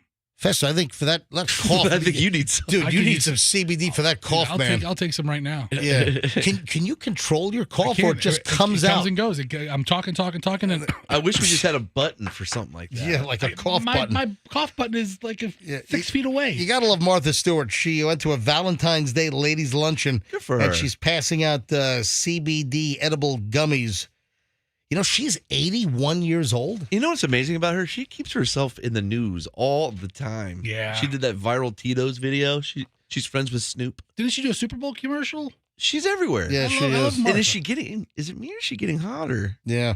Hey, Andrew, if I'm wrong with the clip I sent, because I'm on my phone and I'm at the right time on Kevin O'Leary over here on my clip, so I don't know what's going on. But if I yelled at you prematurely, I apologize, because that's not my nature to yell at my employees. Andrew, kick his ass. Yeah, not at all. So, how would you like to guess the top 10 highest celebrities in the world? Highest celebrities? Highest. I'm sorry. I was gonna say The highest paid All right, celebrities. so you say in the world, is this going to be some obscure French person? Yeah, these are no. A Bollywood actor? You'll know all of these. Okay. All right. These are the top 10 earning celebrities. These are celebrities, musicians, creators from last year. So the top 10 highest earners last year. Would you like to take a guess at who comes in at number 10? Do these include athletes? They're celebrities. Listen, this is going to take all day, so I'm just going to go through the list. Bad Bunny. I know who Bad Bunny is. That guy's on another level. Yeah, he is. That guy sells out stadiums, and his name is really dumb. Bad Bunny made $88 million last year. Good for him. My golly. Number 9, Taylor Swift made $92 million last year. Wow. Number 8, James Cameron made $95 million last year. And that doesn't even take into account, all of the money he's got coming for the Avatar 2 thing, which I got to be honest. Avatar. I have no desire. I hated Avatar. I resisted Avatar 1 because I hated the trailers. I hated just when I saw like a commercial for it, I was repelled. Why'd you watch So I finally watched, like a year later, Michelle and I watched the first Avatar, and I hated it. And then here comes Avatar 2, and I just have no desire. I'm telling you right now, I will never watch Avatar 2. Ever? I will never. I made a mistake watching Avatar 1 because my senses said, no, you're not going to like it. It's not for you. It's not for you. And I watched it. You should have went with your gut. I should have. And that's why I'm not going to watch Avatar 2. But James Cameron made $95 million. Hey, Titanic's great. What else did he do? Oh, Titanic? I just said that. No, he did Terminator. Yeah, so I Alien. I like a lot of James Cameron stuff, but the Avatar stuff. I don't get it. That's like, I tell you what, I'd rather smear blue toilet stuff all over my face. Yes. Like porta potty stuff? Yes. I'd rather smear that blue stuff all over my face and body than watch the blue things on Avatar. All right, number 7, Rolling Stones made $98 million last year. $1 million for every year they are. Wow. How old they are. So if Mick Jagger, Keith Richards, and the company can't get no satisfaction from their $136 million grossing tour and record royalties, they pocketed over $8.5 million a night for the 15-city tour, according to Poll Tracker. Anyway, that's good money. So number 6 on the list of top earning celebrities last year, Brad Pitt, $100 million. How? What did he do? He's a movie. His sale of Plan B production company, that netted him a schnit ton of money. That was the bulk of it. So Brad Pitt made $100 million last year. Coming in at number 5, James L. Brooks and Matt Groening. Simpson guys? Yep, made $105 million last year. They deserve every Is that penny. just off Simpsons stuff?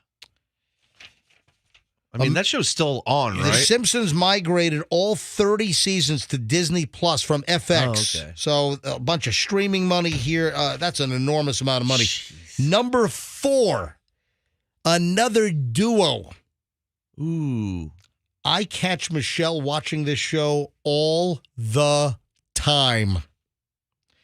Trey Parker and Matt Stone made $160 million last year.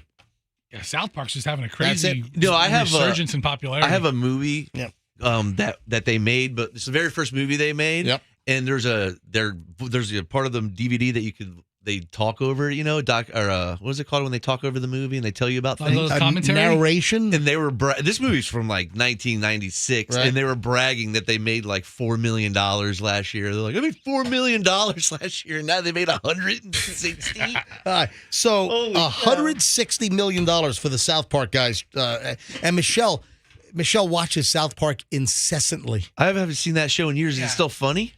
It is. I mean, if Michelle thinks it's funny, I might have to give it another shot. She watches all the reruns on like Comedy Central, and I gotta start watching that. It is some brilliant writing. It really is. It's They do that. hysterical. They write that every 7 days. Almost there. Number 3, most paid entertainer last year. Number 3, Tyler Perry, $175 million. And all that guy makes is dookie movies. Terrible I have movies. never seen any of the Medea, whatever the hell it's called. He dresses up like a fat lady, right? He dresses up like a fat black lady, right? And it says like, or And something like that. I don't know what he that's does. his whole deal. They And have to be good. And he makes them. No, they don't have to be good. Well, he has a production company. Have you seen his house? It's the size of like a city. The guy made $175 million last year. Good for Coming him. in at number 2, Sting. What the hell did Sting do to make $210 million last year? What, he sell his whole catalog to somebody? Yep. I to be honest, Well, then why is it Stuart Copeland on the list? Stuart Copeland he's at a street corner looking for lunch money. Yeah. And then coming in at number 1. Number one. Larry the Cable Guy. Nope. He deserves it. All that Mater money. Genesis. Don't you buy a toothbrush with that money? They sold their catalog too, right? They did. They topped 2022 with $300 million in music rights sale to Concord Music, blah, blah, blah. It also includes Phil Collins solo stuff like In the Air Tonight. In a sampling of his halitosis. So, and of course, Phil Collins is supposed to be like, degrading before our eyes. According to his ex-wife, he never brushes his teeth. He doesn't take showers for months at a time. Doesn't use deodorant. Oh. Yeah. So with $230 million last year, he can go buy some toothpaste, I guess. So there you have it. Those are the top celebrities. When we get back, a Photoshop celebrity fail that's unbelievable. Drug smuggling flight attendants. Ooh, Jackie Brown. And you're not going to believe what someone is floating as far as the Super Bowl goes going forward. I'm going to tell you right now, this is a non-starter. This is I'm out. If this happens with the Super Bowl, I am out. I am done. What is it? Well, you'll find out next on the MJ Morning Show here on Q105. Don't move.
9:35. Hey, Andrew, were we supposed to play that song? I've never heard this thing in my life.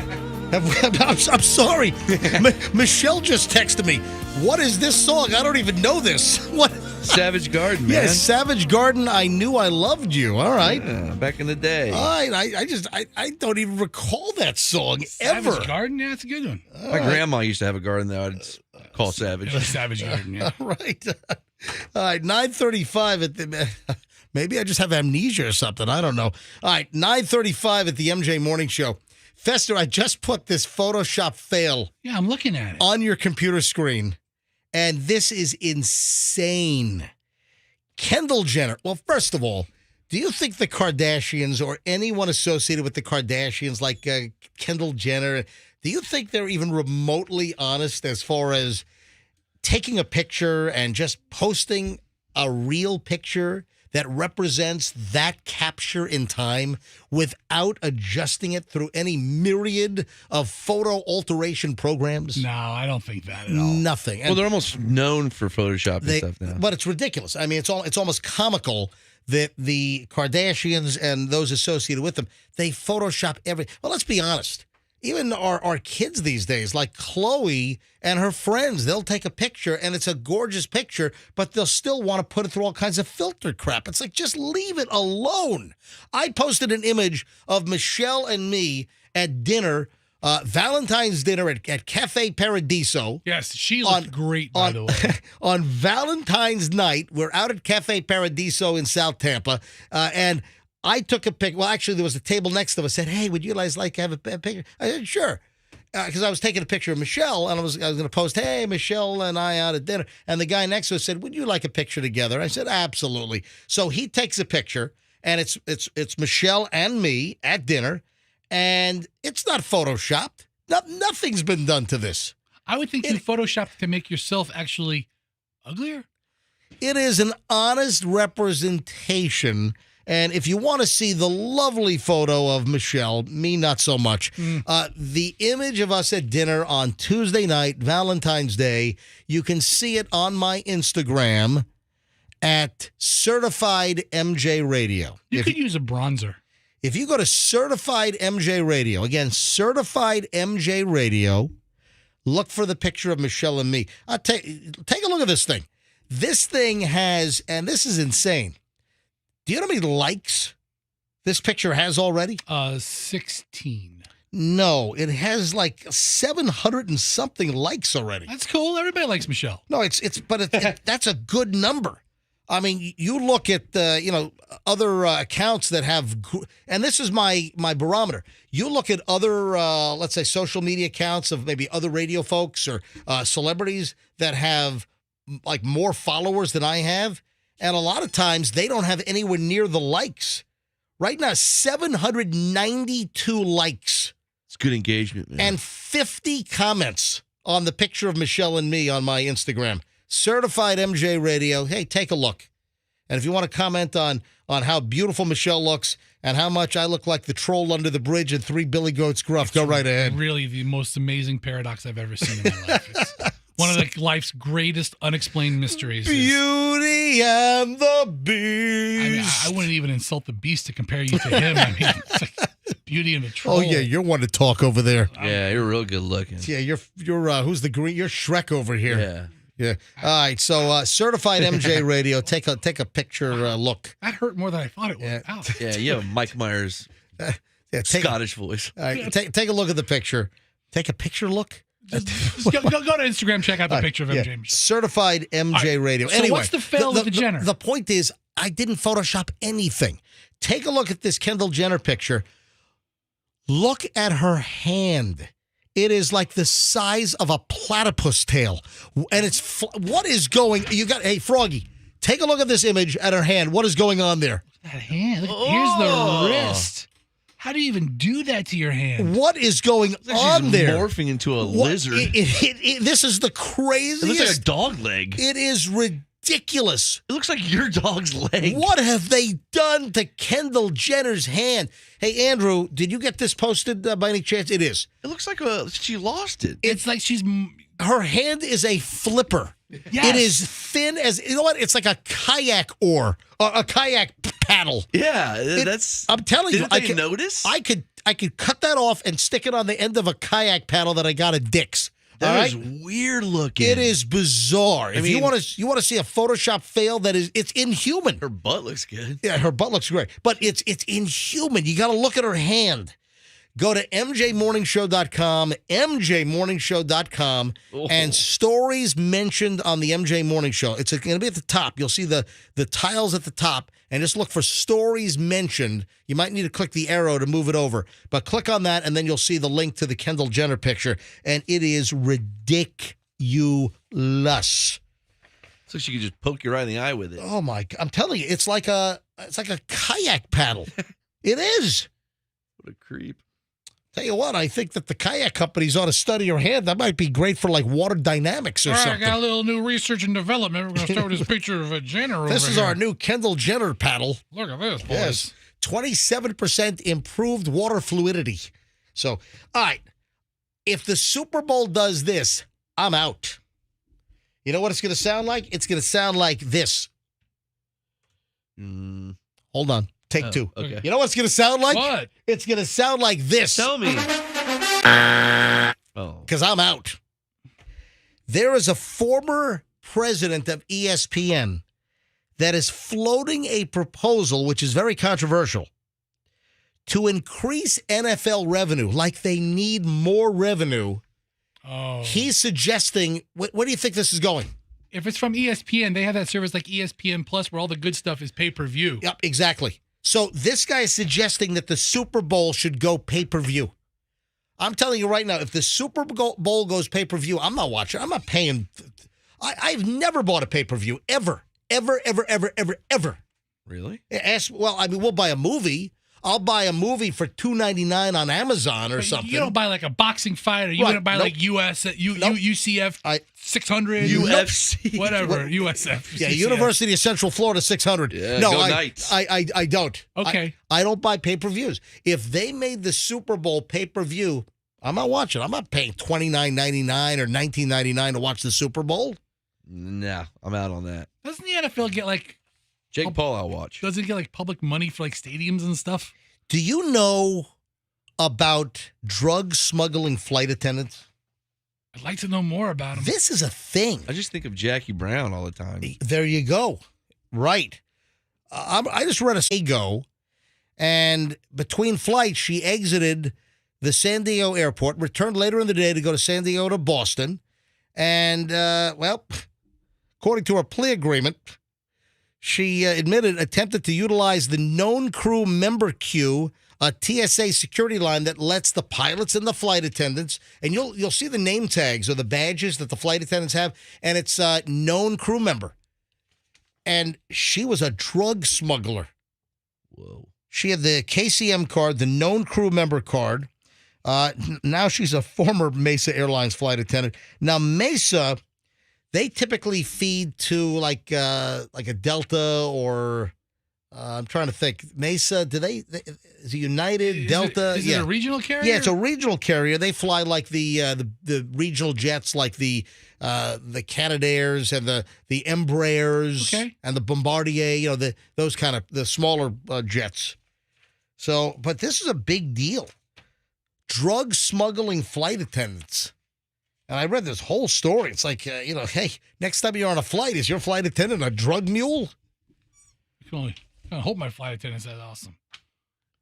What? What are you saying? That's some high drama in disguise. You want your flight attendant to be a drug mule? Yes. What are you saying? I'd much rather have my flight attendants doing it than actually sitting next to somebody the whole flight. I have no idea what's coming out of your Listen, mouth. If my flight attendant could carry it like in her fanny pack, that's great, as opposed to some guy who swallowed a condom full who's going to freak out when it pops and die next to me. There's a chance that Biden's going to speak today about the items shot down. They've been quiet.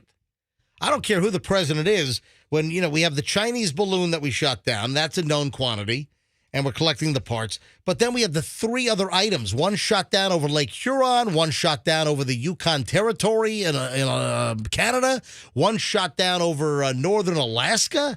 I mean, they shot down 3 other objects, and some of the reports might be they could be used car dealer promotional balloons. Seriously, I'm not kidding around. That's one of the reports that's out there. In the industry, they're called Cloudbusters. Is that what they are? Yeah. All right, so MJ, I'm on Amazon. Yeah. And you can buy enormous professional quality weather balloons for like $20 to $40. It could be these things, and we're spending $500,000 to use Sidewinder missiles to take out a party balloon. You know, I got a Minion flight up there from Party City. Hey, let's spend $500,000 and take it out with an AIM 9X Sidewinder missile at $475,000 a copy. Makes no sense. Yeah, but Biden might speak today because he's been quiet. Yesterday was day 5. About just remaining quiet about all these new shoot downs, and there's a report out that he might speak today. So maybe we'll get some more information on these 3 other items, which they also used the term benign yesterday. Are we my moles. But are we like in a frenzy over are we shooting down seriously a party balloon? Or are they UFOs? We never know. And then why did that NORAD commander, why did that General Van Herk, why did he even open up the door earlier in the week and say they're not ruling out aliens? Because it's true. Come on! What do you think, aliens don't exist?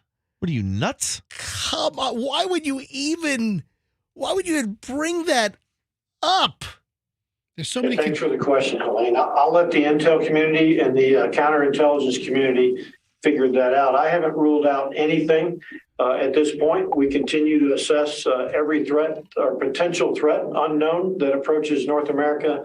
They're not ruling out anything. And again, the question was... Thank you. Let's go to Helene Cooper, New York Times.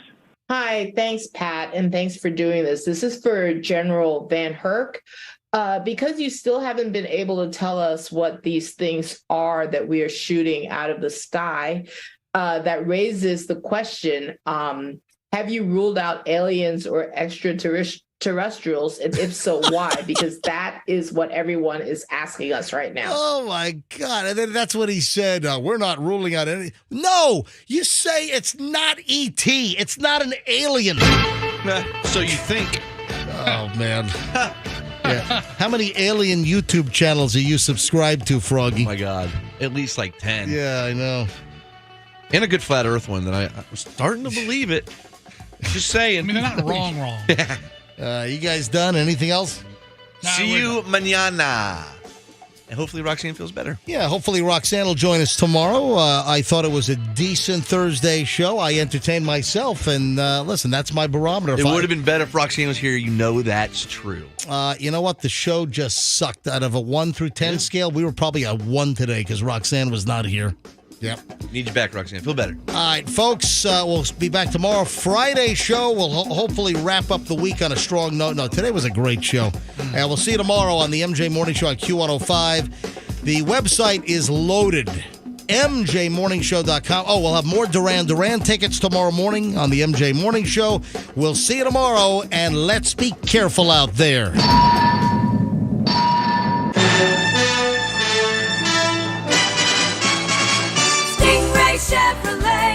Hey everybody, it's Norm here with Stingray Chevrolet. I'm happy to